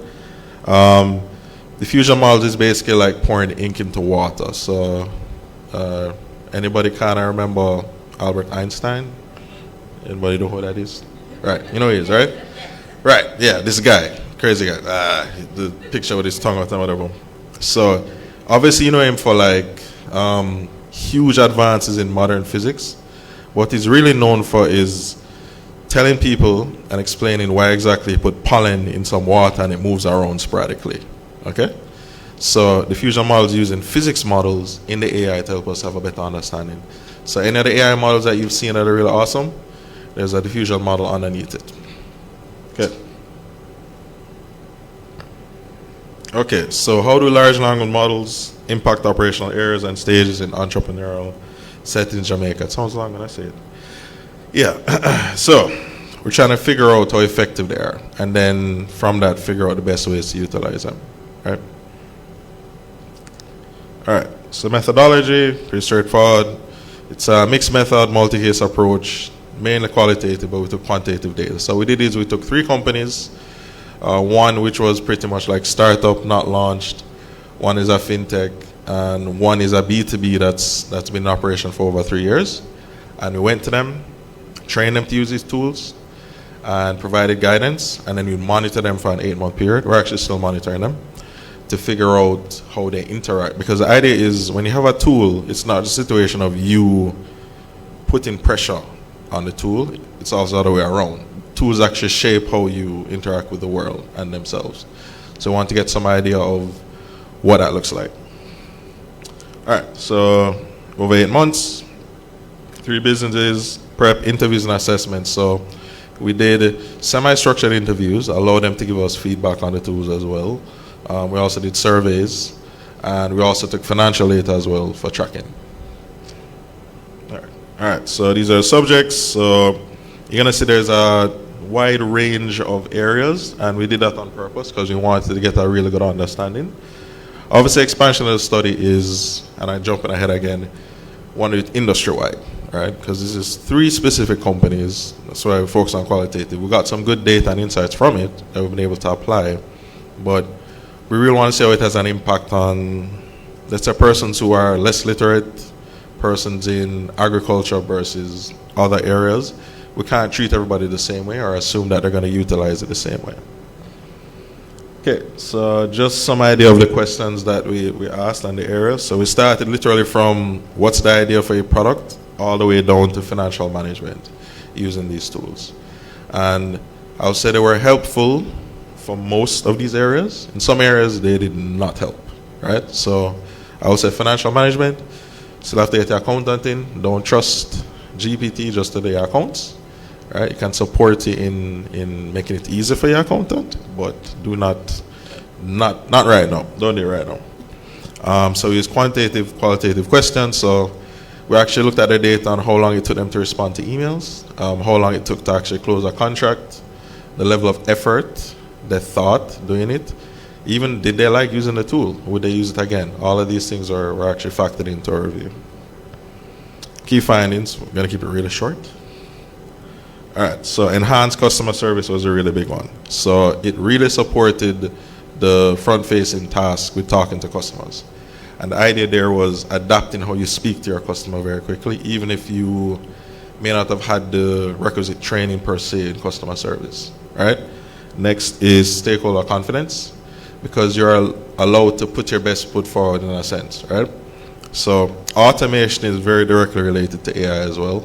So it makes you do things very efficiently, and the stuff that you're doing over and over, it makes it easier for you. And competitive edge, so a big thing here is they're able to actually launch products and develop products very quickly. So the ideation phase and the brainstorming phase moved really, really rapidly. So that was a real benefit to what they're doing. So when it comes to creativity, amazing advancements and benefits using these tools. Fact checking, no. So one thing we noted on the bad side, robotization. We're going to find a better name for it. But effectively what happened here is you'd find certain employees who just basically dump stuff in it and ask it to do stuff. And what you'd actually get out is actually the reverse of efficiency, which is you get a 5-paragraph email for something that requires 3 sentences because they use specifically these tools to output it. So it was very eloquently stated, very formal, but it just didn't get to the point, and it was annoying, right? So you lost that connection, and it came across as kind of fake, is the feedback that we got. Especially when you use it internally with somebody, you know somebody working with, and all of a sudden they're like, yo, log on, you send off the email to, good day, sir, how is it expeditiously done on this sunset? They're like, they know something's up and it seems kind of odd, and then it becomes, you couldn't even send an email, a genuine email to me. So that's something that you actually have to factor in. Hallucinations, the big one. So what you'd find is it would just make up information. So you ask it a question. This was really, really big in terms of research for the product and R&D development stage, where it said, okay, what are the top 10 coffees in Jamaica? It'd be like mostly right, and then it'll come up with like an American coffee and put in there and state it. And if you don't know what you're doing and if you don't verify, you're just going to put it down on a piece of paper. So that's a real, real risk. And then procrastination, due dependency. I thought this was really interesting. What we found is persons would put off work because, yeah, man, I can put it in GPT or Bard or Claude, so I'm good. So they'd actually wait to do things because they're like, yeah, I just did this. I can make a business plan in 3 minutes. So what's to write a product description, right? So the thought kind of came out of it. The thought process lost. So those are things that you have to really factor in when you're looking at using these things. So we did find not enough data, but persons in more mature roles were more cautious, and with the cautious came actually a better usage. Persons who are less aware or understanding of the roles that they were in were more likely to kind of delve into it. But we will say the learning curve appeared higher qualitatively for individuals that were just starting out, because it's kind of like you're learning, 80-20 rule, Pareto. You're getting at 20% of what you kind of need to know. The 80% is still important for fundamentals and the structure, but they could quickly kind of get into that bullet points of it. And qualitative outcomes, we may need to update these for month 9, which we're entering right now. So revenue growth, 2.3x ROI. So that's ROI based on projects. So we looked at the specific products they were able to book and the effort that went into it, the actual operating expenses. And the only really difference for products were, did they utilize these tools or not? So they're able to save a lot of time and effort in here. When it comes to really identifying, did this actually result in us getting a project, that's not really something that we could tap into at this point, because they may have actually been able to get it anyway, because there are other factors. Did you actually know the client prior? Was there an informal relationship there? Things like that. Cost savings, 15% reduction. No one was fired during the study. Let me just state that from now. Okay. But the idea was they actually stopped using other tools and spent a lot more time focusing on what they needed to do. So there's a lot of benefit there in terms of operating expenses. I will say that certain consultants that they could have tapped into, they did not. So that added to the savings as well. And then improved efficiency, around 27% improvement in operating efficiency. And how we came up with that is we did the full calculation, provided financial templates, but we also ensured that this related to specifically to the time period as well as projects that utilized these tools. Okay, recommendations. All right, so infuse AI in your startup DNA. So it's kind of basic, but the idea is when things are really basic, you kind of have to repeat it. So think of like all of the best basketball players. Fundamentals, fundamentals, fundamentals. Right? That's why they're champions. It's not any fancy stuff. So begin with the end in mind. So the idea is, what are you trying to achieve? It doesn't matter if it's AI, it's just a tool. Start small, think big. So very small test case. So again, if you're doing a business plan, for instance, don't try an entire business plan. Try and do a one-page business plan based on something generic, and then build on that. Leverage open source and SaaS AI tools. So this is really a recommendation I would have.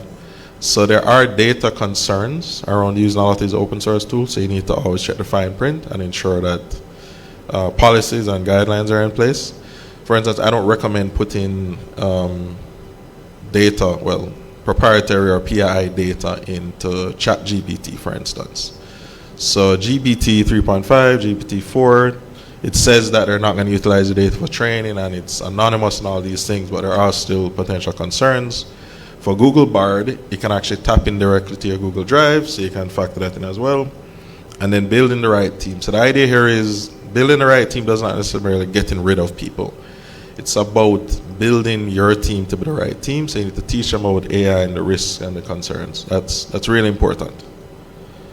Recommendations, human in the loop always, so don't just take it. So only situations where it's a very, very low risk, repetitive task should you completely shut it off to an AI. Next, do not rely on LLMs for research at this time. Really important. The hallucination factor as well. Prompt library, really important. So the idea of a prompt library is just basically what you type in it for stuff, you just create a table and a library for that, and the idea is to actually help your thinking.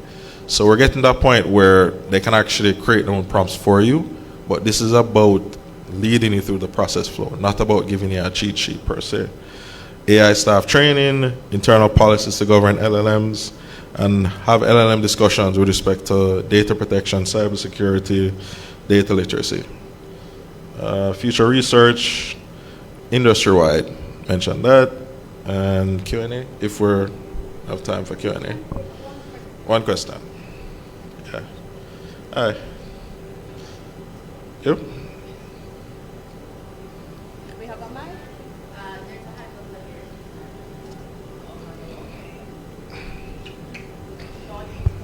All right. Sure. Thank you. I had two questions. Claudine Coley is the name, right? You mentioned the hallucination of the AI data as it relates to spitting out information that are not so, especially for coffee. Everybody know about the Jamaican coffee and how good that is. Yeah. AI trains on information that already exists.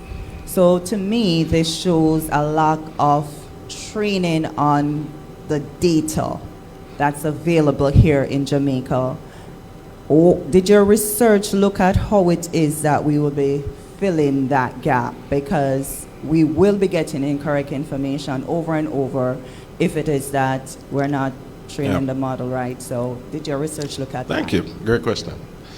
So yes, you're right. It wasn't trained on a lot of Caribbean or Jamaican data because they just pulled it from online. And the idea is if it was easy to get, it's probably going to make it in the model.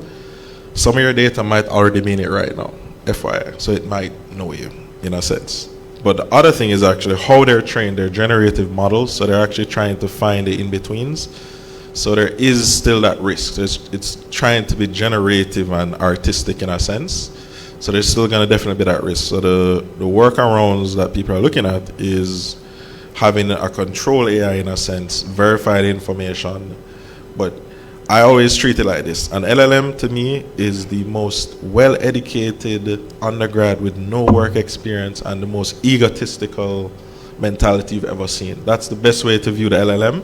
And if you do it like that, you're not going to put that kid in charge of your entire company because they don't know how to run it. They can spit off all of the formulas and the philosophies and stuff, but yeah, so yeah, it's those two things we have to tap into. Yes, so you can actually train the models now even further. So they call it foundational models, which is like the foundation, everything's in it. Then you have a little bit more training to specialize, and now it's actually a lot easier for you to train it for specific requirements, such as for being a medical physician or a police, or as FBI is doing, to be a spy that's going to infringe on all of your civil liberties. But we're actually working on quantifying that level of hallucination for Jamaican data. There's actually a researcher abroad, a Jamaican, who's looking at patois and the sentiment around how patois and how the model views. So what we did is we looked at all of the phrases, sayings, and then we put them in GPT and said, okay, explain this and provide a sentiment, and it did really, really bad. Weird stuff. Some of the things it did really well, but we realized that was more around like reggae and dancehall actually supported its understanding of what we're saying because it had all those songs, but then it had a lot of data on Americans and non-Jamaicans speaking and referring to those songs. So music and art is really important. I'll just say that. It's going to help us actually reach a point where we can actually support ourselves on a global scale, even with AI. Yeah, that's a great idea. Yeah. Okay, thank you.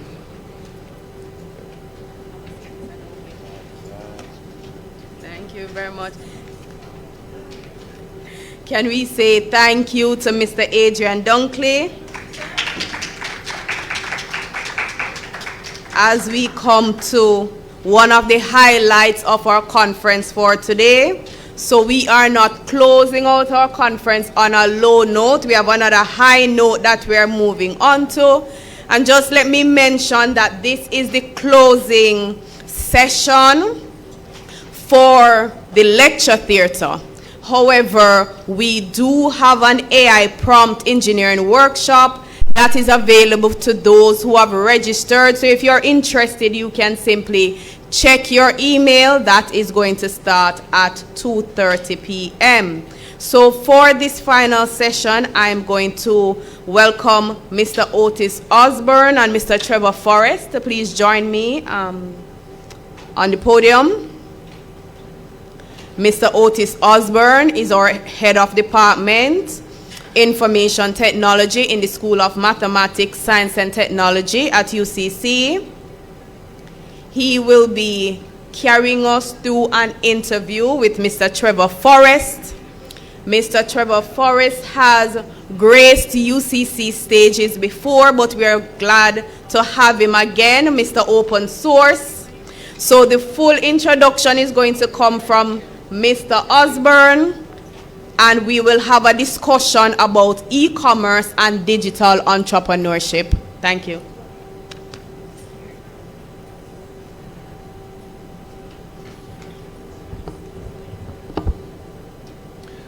Good afternoon, everyone, and welcome to the UCC's 7th Annual Research Conference.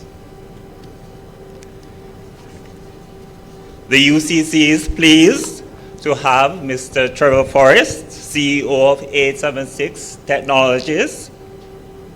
Technology Solutions, grace us with his esteemed presence at our 7th Annual Research Conference themed Embracing the Digital Age, Opportunities, Challenges, and Innovation.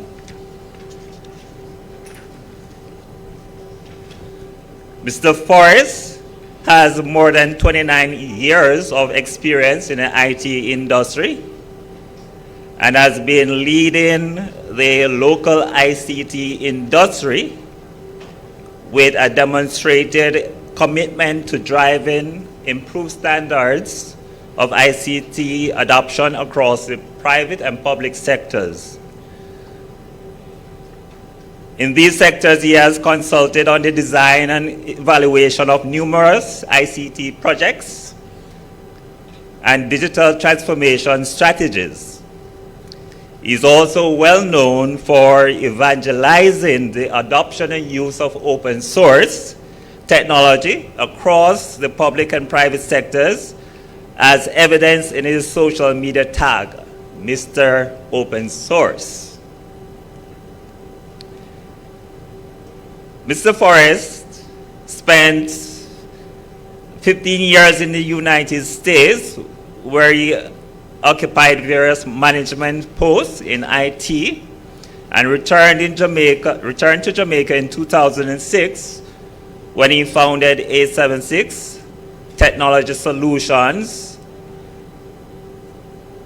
popularly known as 876, just 876 Solutions.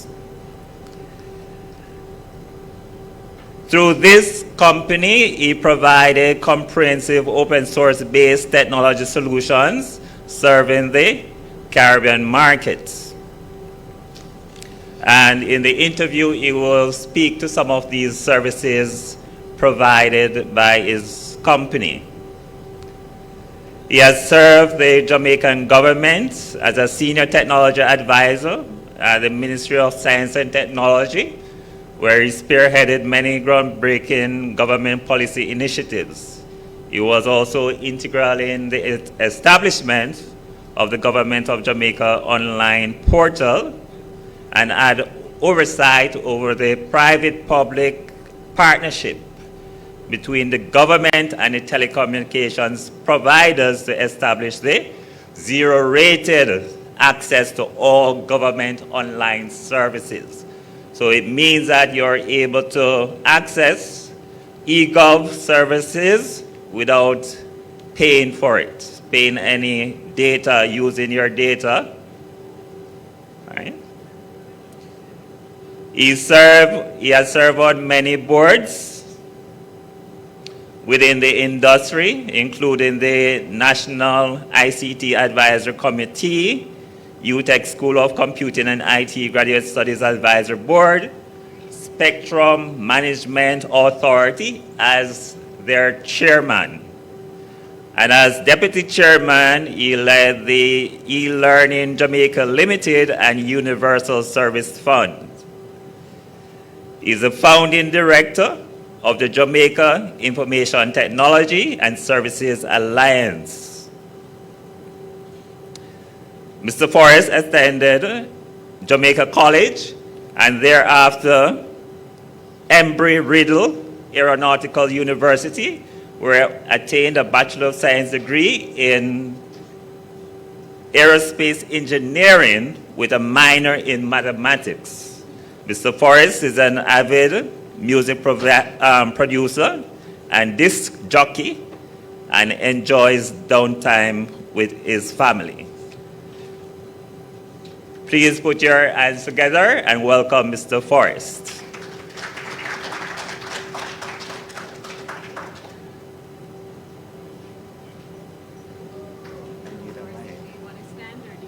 Oh. Okay, but he has his mic. Oh, you have a mic. All right.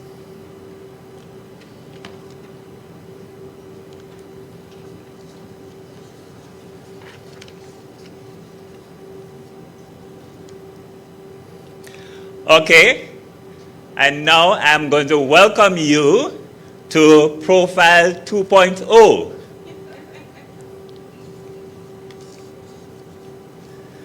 So, Mr. Forrest, your foundational qualification is a BSc in aerospace engineering with a minor in mathematics. What piqued your interest to launch instead? And notice I said launch, right? Because he did aeronautics, right? Instead into a career in IT and plot a trajectory into providing IT business solutions as a digital entrepreneur. All right.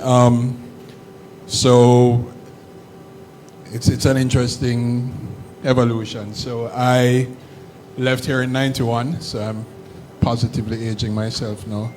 But I left here in 1991 to go to Embry-Riddle to study aerospace engineering. My interest up to that time was entirely in aviation. So I originally wanted to become a pilot. But you know, as parents, they them say, well, you need something to fall back on, so you need to go do something else before you go fly a plane. So I took up aerospace engineering. Loved it, but during my time at Embry-Riddle, now Embry-Riddle is the top university for aviation-related studies globally. And they're extremely well known, and they're on cutting edge of a lot of things, technology being one of them.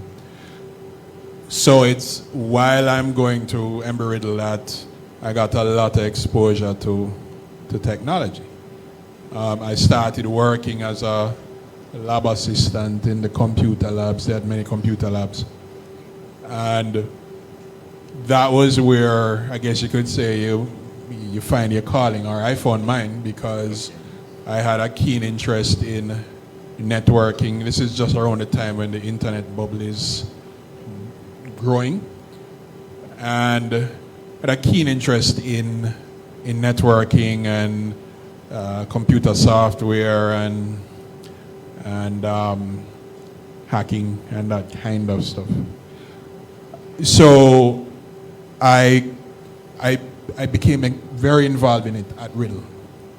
In fact, Embry-Riddle has two main campuses, one in Florida, one in Arizona, and about 120 teaching sites globally. And I was one of the guys on a team of 5 people who built out their entire network. Wow. And we did this while we were students. and they eventually hired us as permanent employees. I was the only international, no, sorry. I was one of 2 international students on that team. So the desire, interest, and love for technology came in that form. Now, the challenge was Ridley isn't cheap, and I have to explain to my parents in my junior year why it is that I'm not doing what I was sent there to do. But in truth and in fact, I did complete the degree. There were some advantages of working for the school.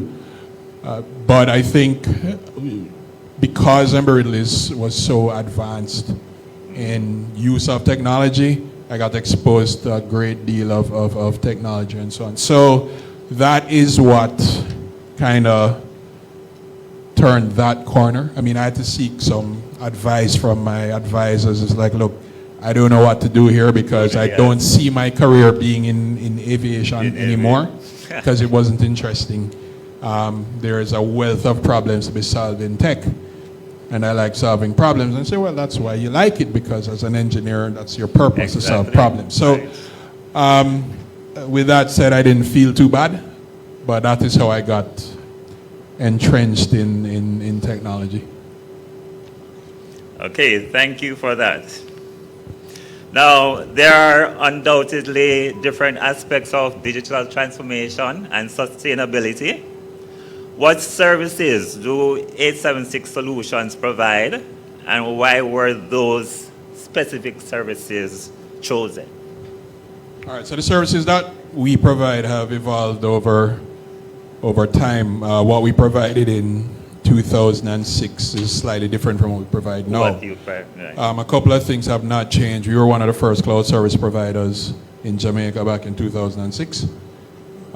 So we provide cloud services, whether it's hosting for cloud applications and so on. What we also do now is we provide business intelligence and analytics, consulting and services. We provide web application development. We provide information and data security services, which covers the gamut of data protection, cybersecurity, and so on.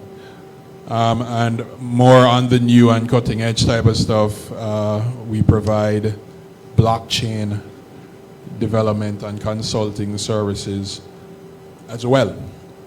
So, and like I said, we've evolved over time. So compared to 2006, the services have evolved. We do a review every 5 years to make sure that we're in keeping with what the demands are, but we have evolved over time with the services that we provide. And you have also gone global, as in Caribbean. Yeah, so regional. Regional. So the goal was to provide and to create a company that provided services locally and regionally. I wasn't keen on the global thing at the time. And interesting, let me just point out something. When I came back and I envisioned the crazy idea of forming my own company, I had no knowledge of business. I was clueless on how to run a business, so I thought. But I had an idea. I had a dream, some people call it. Okay. But the whole idea was to create a virtual company. Now, in 2006, that was a frowned upon, if novel idea, to have a company that had no office space. That was not brick and mortar and so on. And everybody that I went to with that idea said, yeah, that's not going to work in Jamaica. Now, the thing is, coming from the United States, I had seen that working, both small and in large companies. But it was something that was not understood and not thought to be sustainable in Jamaica. And the reason was this, and this is very, very interesting. A lot of times people would ask, Well, how are you going to engage your clients? Well, it's through use of technology. Yeah. But when your clients need to meet with you, where are they going to go? You know, you need to have a building, a conference room. I'm like, well, why? And again, this speaks to our culture that we have in business. Right. But I found it interesting that if I wanted business from a client, our MO was to have the client come to us. Exactly. I was like, well, I want a business. Why don't I go to the client? And if that's the case, I don't need an office. Right? If they don't have an office, we meet somewhere. But through that philosophy and use of technology, the concept of a virtual business was real, because that's how they did it elsewhere in the world. So part of realizing that vision was understanding that a change in the way you do stuff and the use of technology could actually facilitate that. We're looking at using things like AI now. Back then, we were talking about, you needed a website. And the thing about a website is a website does not indicate the actual size of your business. So you can have a website that looks like your business is large. And that's how websites and the internet kind of level that playing field. AI does similar type stuff where you can do a lot more work with a lot less, so to speak, or be more efficient. So that's kind of how that played out. Okay, so a side question here. So in 2006, there were no startup incubators or nothing like that? No, the concept of that hadn't kicked off in Jamaica yet. No. What's a foreign concept here? That started to really kick in a couple years after that. But the whole VC ecosystem, startup ecosystem was in a very, very nascent stage back then. Okay, so in our earlier, in an earlier presentation, there was mention of venture capital and all these things, funding for startup. How did you fund your business as a startup then? Right, so my business was entirely funded by me. I used no loans, still don't, from the bank. All of the funding came from my own pocket. It seems that you save all the US dollars that you earned, to start this business. Let me tell you how I managed to pull some of that off. When I moved back to Jamaica, I was still the head of IT for a distribution and printing company in the United States. And the reason I could do that the reason I could do that was because I had set up that business so that I could come here and work remotely. And they were fine with that. Whenever I needed to be on site, or if we were dealing with vendors and so on, and we needed to have physical presence in Florida or in Georgia, where the two head offices were, then I'd go.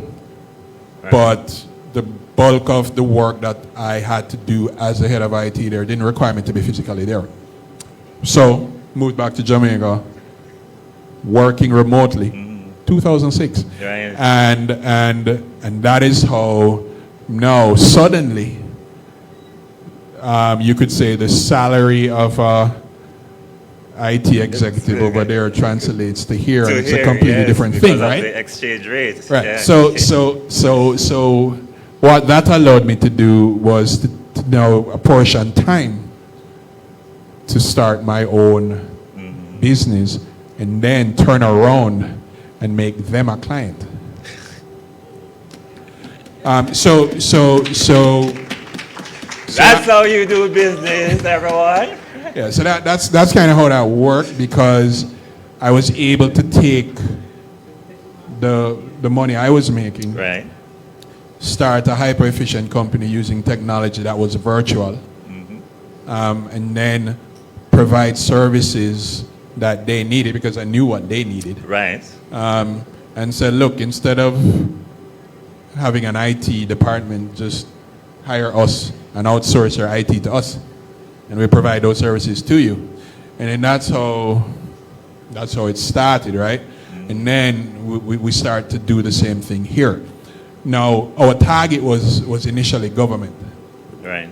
And again, the philosophy was nobody cares if you have an office or not.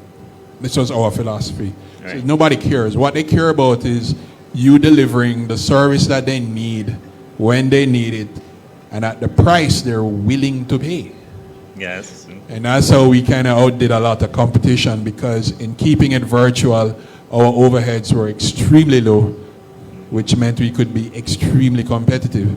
And nobody knew how we were doing it. Exactly. But again, we were using technology of the day, cloud services, software as a service, and using efficient ways of doing things that allowed us to, okay, well, we don't need to have office space. We don't need to have tens of hundreds of staff because, well, my staff works wherever they want to work and whenever they want to work, as long as they deliver on the deadline. And that posed a challenge, by the way, a serious challenge back in 2006, because that culture did not exist in Jamaica. So the challenge was hiring people in Jamaica that could do that, and for about 10 years I couldn't hire anybody here. So the majority of my team was in Canada or India. It's just recently, post-COVID, by the way, where everybody realized that remote work was possible. Right. You know, it's like a lot of people used to, you know, colleagues would ask, it's like, yo man, how you functioning in this COVID remote work environment? I'm like, we're fine, because this is how we've been working since 2006. So we're used to this. This is the norm. No changes here. You are getting used to this kind of work now, but this is our MO from day one. So because of that, we were aptly equipped and prepared for what transpired in COVID. But like I said, it allowed us to be extremely competitive. And some of the clients that we were able to get, if they knew that we were a virtual company at the time, they might have had, you know, reservations, but we kind of masked that with the service offering. And the service offering was up to par what they wanted, and we kept delivering. They were satisfied. So after a while, it really didn't matter to them, because they were getting what they wanted. So the notion of you not having walls or offices and conference rooms didn't apply anymore. Yeah. Well, it's a notable thing that you mentioned, the kind of the qualifications or qualified persons you needed at the time but were not available within the Jamaican space, as well as some of the attitudes. So it's good in that you mentioned those, because it's a lead up to my next two questions. All right? So what is the ideal education and training people need to work in the IT services field? Interestingly enough, the ideal training has nothing to do with school. It's more about attitude. The attitude. Right. I don't know how they teach it in school, but you know, you have to have a desire to do certain things. I remember a couple of months before I went to Embry-Riddle, you know, they have this program where Riddle graduates will come and talk to you and prep you for what you're going to experience when you go to this institution. I remember one of the guys, is Paul Jones, he asked me, he says, do you know why you get a degree and what a degree does? And interestingly, this is a question I would like to pose to you guys. Do you know why you get a degree? Anybody can answer that. Simple as that. So it shows that you're trainable, that you have an aptitude to learn. Why? Because you have to get up every morning, go to school, do assignments, turn them in on time. All that's doing is training the person and the mind, right? Well, it turns out that that creates this thing called discipline, Right. or hopefully. And discipline is what you need in order to become a successful entrepreneur. So the degree helps you to get trained mentally to learn and to have discipline and so on. The more of those that you do is, the thought is the more disciplined you will get and the more capable you will be of doing certain things. But that's all that it is. So I have a degree in aerospace engineering, but my career is in technology. Well, that's fine, because a lot of what I was trained, or how my mind was trained to work, was to solve problems. Well, technology, I have a whole host of those. So understand the value, and it doesn't matter what degree you get. Understand and appreciate the value of what the degree is doing for you. So you can get a degree in one discipline, but apply it to a completely different one. So first and foremost, for me, it was trying to get people the right attitude. Also, something that we suffer from a lot in Jamaica is a culture that, you know, I'm sure everybody, parents, kind of try to tell them what it is they should go to school to become. Right? So if you don't do these certain things, you will not amount to anything. They say, yeah, you must turn doctor and lawyer and all these. They're not telling you to go out there and become a data scientist. They're like, what is that? Right? You're not telling you to go there and become an AI architect. Yeah, no, nothing about that. Right? The man that would drive the Chris car and have the big house, doctor, lawyer, them people there. But in reality, in this day and age, some of the disciplines I just mentioned make a whole lot more money than they do. In fact, if you look at the top 5 or even the top 10 most valuable companies in the world, out of the 10, maybe 2 are pharmaceutical companies. Yeah. The top 10 are dominated by tech companies. Think about that for a second. The richest men in the world, yeah? Tech company owners. Not doctors, not lawyers. Techies. So you kind of have to again understand what, and oh, by the way, some of them never even graduate from university, but we'll leave that alone. Right. Understand that, you know, we have this culture where you have to graduate with this. So that was a challenge. The other thing is, in today's day and age, you know, we were more focused on your ability to do the work. Well, a degree doesn't tell me that. It's very useful for me because it tells me you have the discipline for me to say, I need you to do this, and I will train you to do that. Right? That's the value of me seeing bachelor's or master's. That is where that value comes. But that don't tell me say you can do nothing. It don't tell me you can deliver. So the other thing that we started to focus on was the fact that certifications and your ability to produce the work and so on became very important. So finding the balance between, because look, we're in the cybersecurity space, and I will tell you this: the most talented cyber practitioners are not the ones you're going to find getting crazy degrees in university.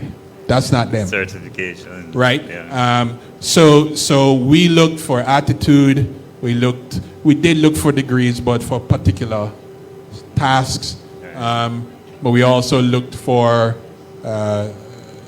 targeted certifications and qualifications, which gave us an understanding of, okay, what you can do, what you can deliver.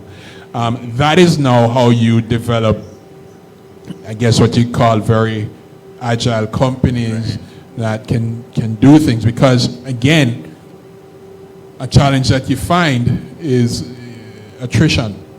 Yes, yes. And that's, you hire somebody to work for you for a year, they grow, and they leave. Well, how do you replace that? So you kind of have to come up with some very creative ways of, and sometimes you just can't find them here. Well, that's fine, because my palette it's fine, but it's sad. Yeah, but my palette is the globe. Well, I can hire somebody from anywhere. Now, you're right, it's sad, but it's also a threat as it relates to the employment scene here. Yes. Because understand, if I can't get it here, I'm going to go somewhere else and get it because I can. So that's kind of how, we looked at stuff. For a long time, I said we couldn't hire people from here. It's just now that we're able to know on board, because our MO of remote work, and people are more accepting of that now. Okay. Well, folks, you just saw into the beautiful mind of Mr. Trevor Forrest, because in that one response, he answered my next question, which was based on competencies, attitudes, and attitudes. Competencies, aptitudes, and attitudes required by persons, right, to excel in the field. Let me just say something about that. I'm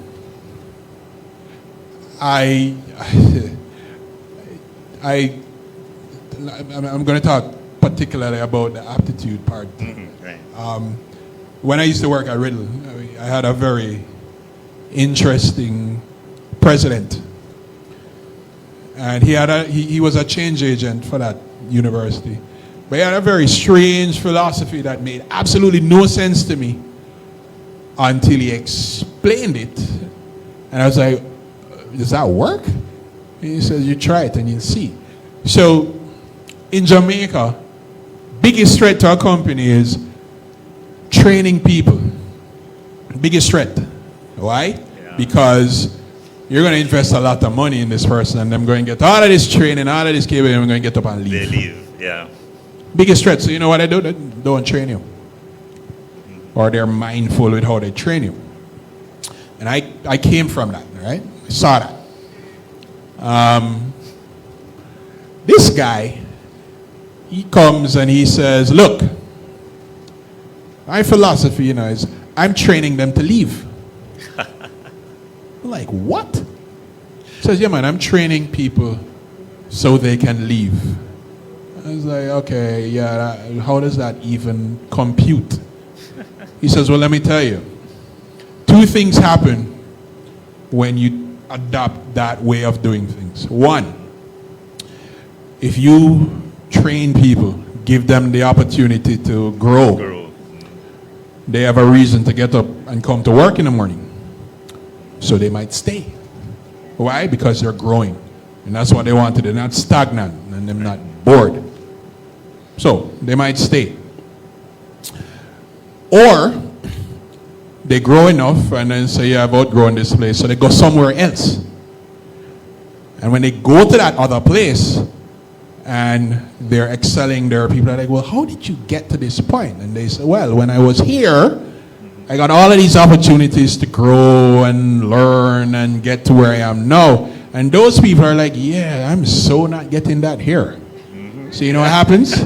Those people leave there and go to where those guys were working. Because they say, hey, I have opportunities there and that's what I want. It's funny, right? Yeah. This was his philosophy. And it was interesting because I watched, and it was a unique opportunity. I watched the culture of that university change before my eyes. Watched it happen. I mean, people who, they'd come to work dreary. Same people, like 4 years later, are the happiest They're people, and they're happiest. talking and they're doing all these, and they're changing their positions and changing departments. I was like, wow. Now, that was perhaps one of the most eye-opening and enlightening experiences. I was fortunate because I had a lot of FaceTime with the president. So you know, it was just an interesting philosophy to see play out in front of your eyes. We don't do a lot of that here because, again, it's a cultural thing. Right. I try to have a slightly different approach culture-wise. I learned a lot about culture in the United States. Varying businesses have varying cultures. There is no set culture to a business over there. Here, one culture. Yes. And it is our culture that prevails within That business. prevails, Over yes. there, every business has a different culture. Yeah. And it permeates the business and its employees. We need to actually get to a point where, and there are businesses out here that are like that, and they have overcome that. And they're perhaps some of the better places to work, but it's not the norm. Not the norm, yeah. Okay, so could you now share with us one major challenge you face as a tech entrepreneur? And in addition to that, any one or two pivotal opportunities that you took advantage of and implemented an innovative solution? Yeah, so perhaps the one major problem I spoke to before was being able to find the right people here the right to talent, work in my model. And I'll tell you a story about that.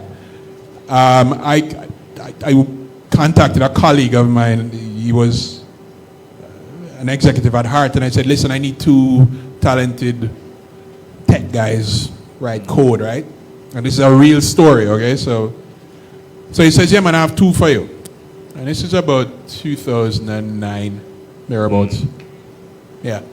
And I said, look, he said, come up, I'll let you talk to them because they were working for him. I met with the guys and I kind of told them the model of the business, what I'd want them to do, and primarily application development and that kind of stuff. And, you know, in talking to them, I could see that, I'm not too sure. This doesn't sound like the regular kind of work. So in seeing that, I said to them, I said, you know, I'm explaining that, look, when you work for my company, you don't come to work every day. You work at home. You work from wherever you want to work from. All you need to make sure is you have a laptop, you have internet connectivity, which back then was also a challenge, but wasn't as big a challenge as you know we would think. So you know, to that they were like, well, boy, but we don't understand how that work though. I'm like, well, all you need to do is look at your list of tasks and deliver on schedule. Yeah, but we're not too clear about how that going to work though. And I'm like, yeah, see, culture. Work. In their mind, they didn't quite get that work is something you do, not somewhere you go. Right? So they're like, yeah, because the part of where they go to work wasn't factoring in. Right? So I asked them, I said, look, how much do you make a year right now? And they told me. I said, all right. 3-month project. That's what you would make. In 3 months. I said, you know what? Let's factor in delays. 6 months. You make what you make in a year right now. I'm looking at them one another and them say, eh? So you know what the next question was? You'd think, right? You'd think that was the next question. When do I start? Yeah, you know what the next question was? So, what would do with the other 6 months? Yeah, you laugh, but that was a real question. What do we do with the other 6 months that them neither not working or it's like, well, maybe, just maybe, you take another project, do that, and make twice as much money as you're making now while working from home. Foreign concept. But it speaks to a culture that permeates the norm here. This was the challenge I was facing because I'm like, look, you can do really well sitting at home. No, it don't work so. We'll have to go somewhere.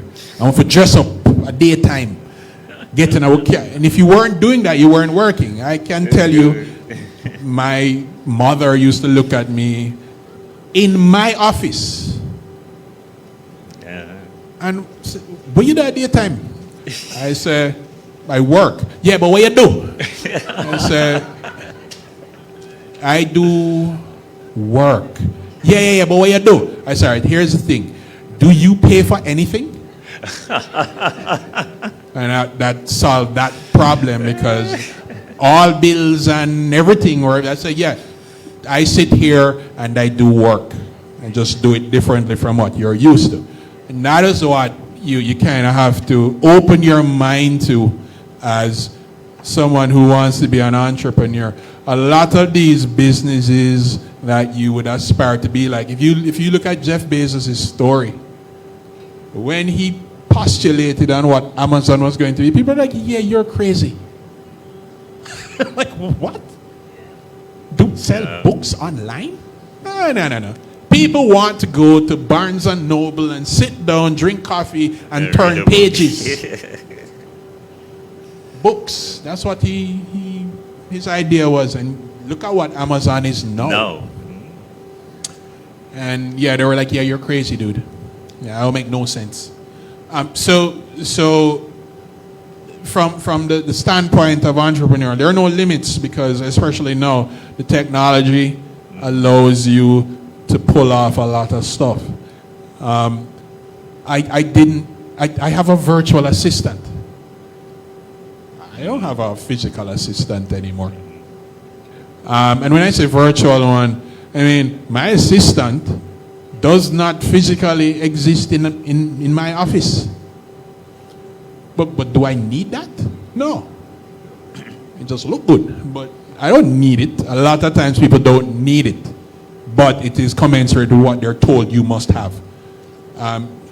Yeah, you should feel free to go against the grain because the idea is to provide a service and deliver to your customers how they want it and at a price they're willing to pay. It's as simple as that. How you do it, yeah, them not really business, you know. Right?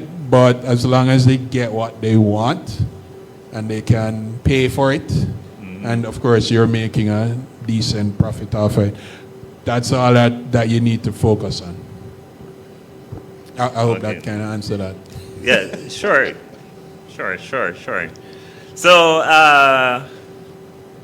to wrap up that point, as a tech entrepreneur, what does it really take to be successful? So yeah, go back to the attitude, right? So I'm lucky. I'm doing what I love to do. I will do this all day long, twice on a Sunday, and I have no problem losing sleep because I enjoy what I do. One thing I'll tell you that I've seen many entrepreneurs in my space fold under is understand one thing. When you get into this stuff, any business at all, there are going to be some really good days and there are going to be some really bad ones. In fact, you'll have bad days, bad weeks, bad months, bad year. But your ability to persevere through that is what will keep you going. I've seen over the 17 years now that we've been around, I've seen companies come and go. because they couldn't treat with perhaps the bad days well enough. Some people don't anticipate or prepare for it. But here's the thing: if you enjoy what you're doing, when the bad days come, you will find a way to work through it. Do not do stuff that you don't have a passion for. Because if you don't have a passion for it, when a bad day them come in and say, yo, I can't bother this, yeah, man. Yes. The other thing is, and this is, I'm gonna leave you with this one. And think about this seriously for those who are thinking about being entrepreneurs. Stop working on the plantation and build your own plantation. Think about that, all right? Stop work on the plantation. Build your own. That's what I'll leave you with. All right, you heard it here. Now, so just a few more questions, not much, but I want to get your views on some things within the public and private sectors. And one such thing is blockchain technology adoption and implementation. And you provide that as a service. Well, some persons here may not know and online may not know what blockchain is. But we do want you to explain that, and as well as maybe give some insight into the acceptance level in the public and private sectors. Okay. So I've actually done 2 lectures here on blockchain technology. Here. Yes. Really and truly what and it's not very well understood by many. I'm actually a certified blockchain architect. That's one of my hidden skill sets. What blockchain really is, it is a distributed, what they call immutable ledger. All it is a system that stores transactions. And that's the definition in its simplest form. But the way in which it stores those transactions is what makes it special. It stores those transactions in what they call an extremely secure and immutable fashion. Immutable means once the transaction is written, it can't be changed. And extremely secure means that it uses cryptography, high level of encryption to store those transactions. Now, what does that mean? That means that whenever transactions are done on a blockchain-based platform, nobody can go in and tamper with them, and they're always going to be accurate. Yeah? So what's the big deal with that? Well, most of the ledgers and databases that exist out there always have some component that allows somebody to go in and make changes and so on. That is the root cause for a lack of trust in many technology-based systems. And because of that, there always needs to be some sort of arbiter between the beginning of a transaction between 2 individuals or entities and the end of the transaction. So, a question I asked in one of the lectures I did here is, how many people here have ever gone on Amazon and bought anything? Or any online, so yeah, okay. When you bought it, right, how did you know you were going to get it?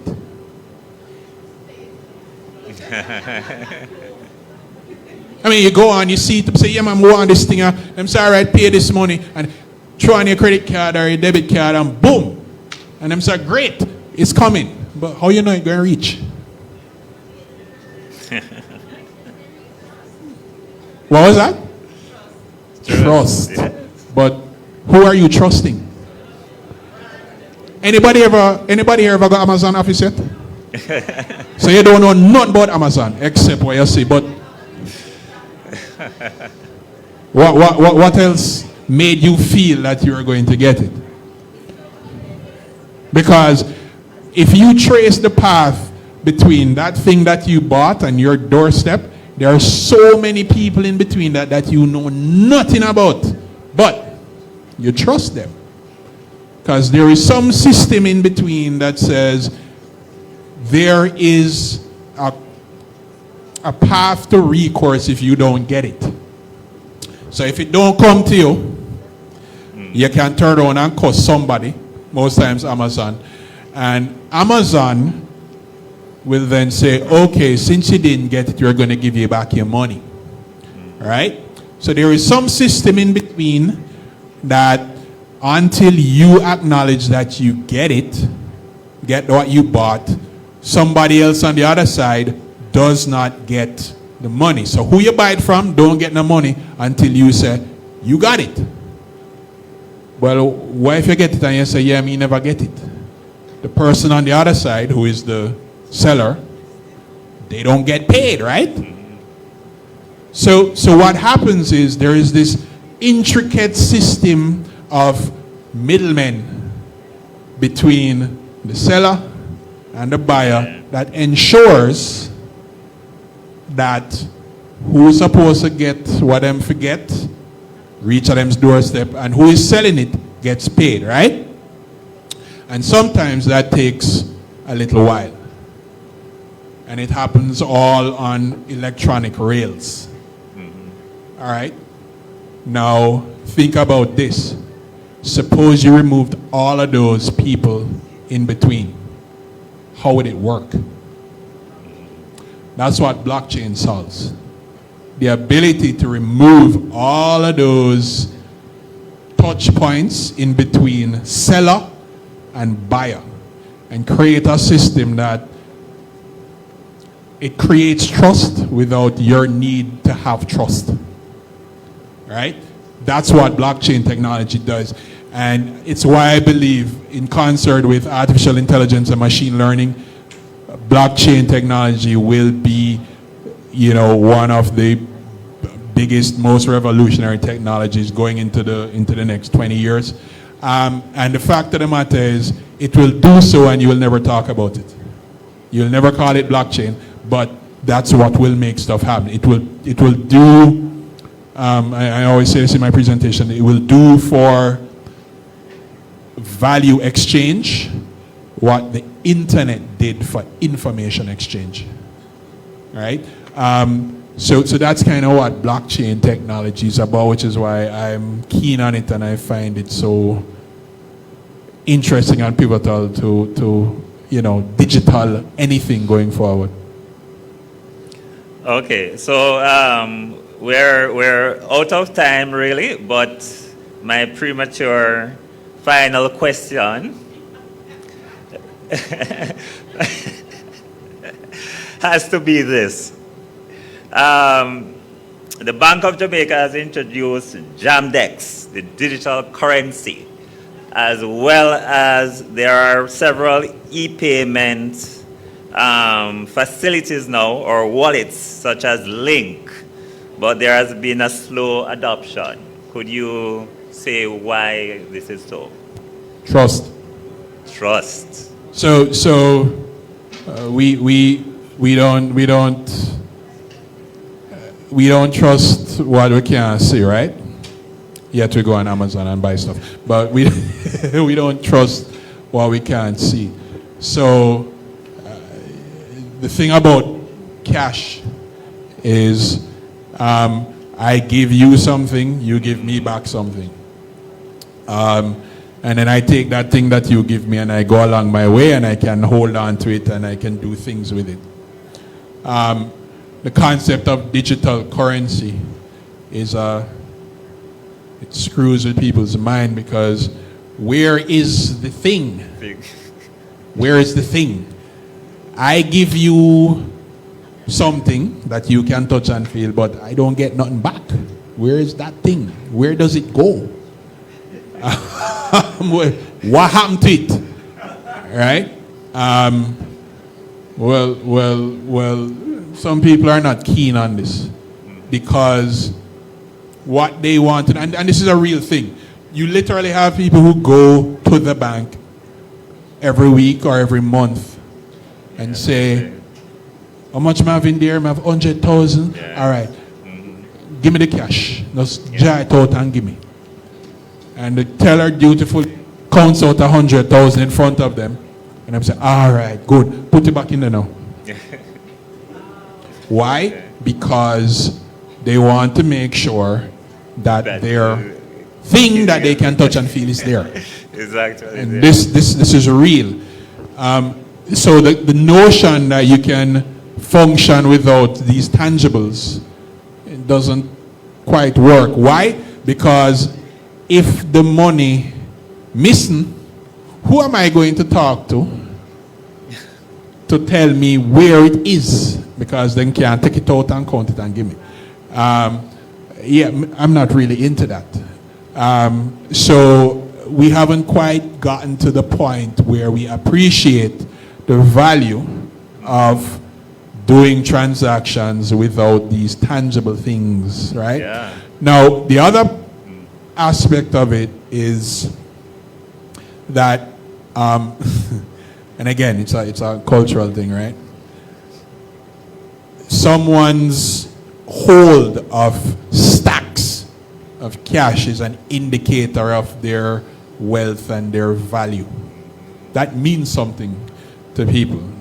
It's not about the numbers in your bank account. It's a wad of cash says things about it. And again, this is a cultural thing that prevails.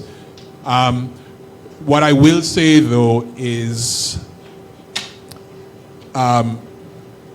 the different gens, Gen Z, some Gen X, some Gen Y are not detained by that. So what you'll find, it's a generational shift that will require adoption of these modalities. But ultimately, there is the challenge of trust, because all digital systems, much like banks, in their castles and towers, have a security problem and concern. The difference is I'm not running around in Mandeville Square with guns and bullets stealing bags. Instead, I'm sitting at home or at some undisclosed location with a laptop stealing that money. And that money is not paper, that money is ones and zeros. Something to consider, and again, you will always hear people talk about high banking fees and all of that kind of stuff. If you want to see those things go away, stop using paper, because a lot of those fees are tied to the fact that they have to move that paper around when it goes from bank to bank. This is why man rob Brinks truck and beryllium truck, because the money has to move somewhere and get stored in a vault somewhere. Right? So the high cost of managing paper is why bank fees are so high. When you use digital currency, you're not moving any of that stuff. Right? So I think trust is one major concern that has prevented the adoption of digital currency. Currencies. Yeah. Okay, so we have come to an end with this session. We thank Mr. Trevor Forrest for his insightful and educational journey into this mind, life, and work. Okay, now enjoy the rest of the conference. Have a great day. Thank you. Don't go too far, gentlemen. Yes. So as we bring the curtains down on this exciting first day of our research, we'd like to pause to say thank you. And we have 3 small tokens for Mr. Forrest, Mr. Osborne, and Mr. Dunkley. Can you join us? Yes, you. I see you're saying me. And Dr. Tuokon, our Vice President for Institutional Advancement and the Executive Director of the UCC Foundation, will now make those 3 presentations.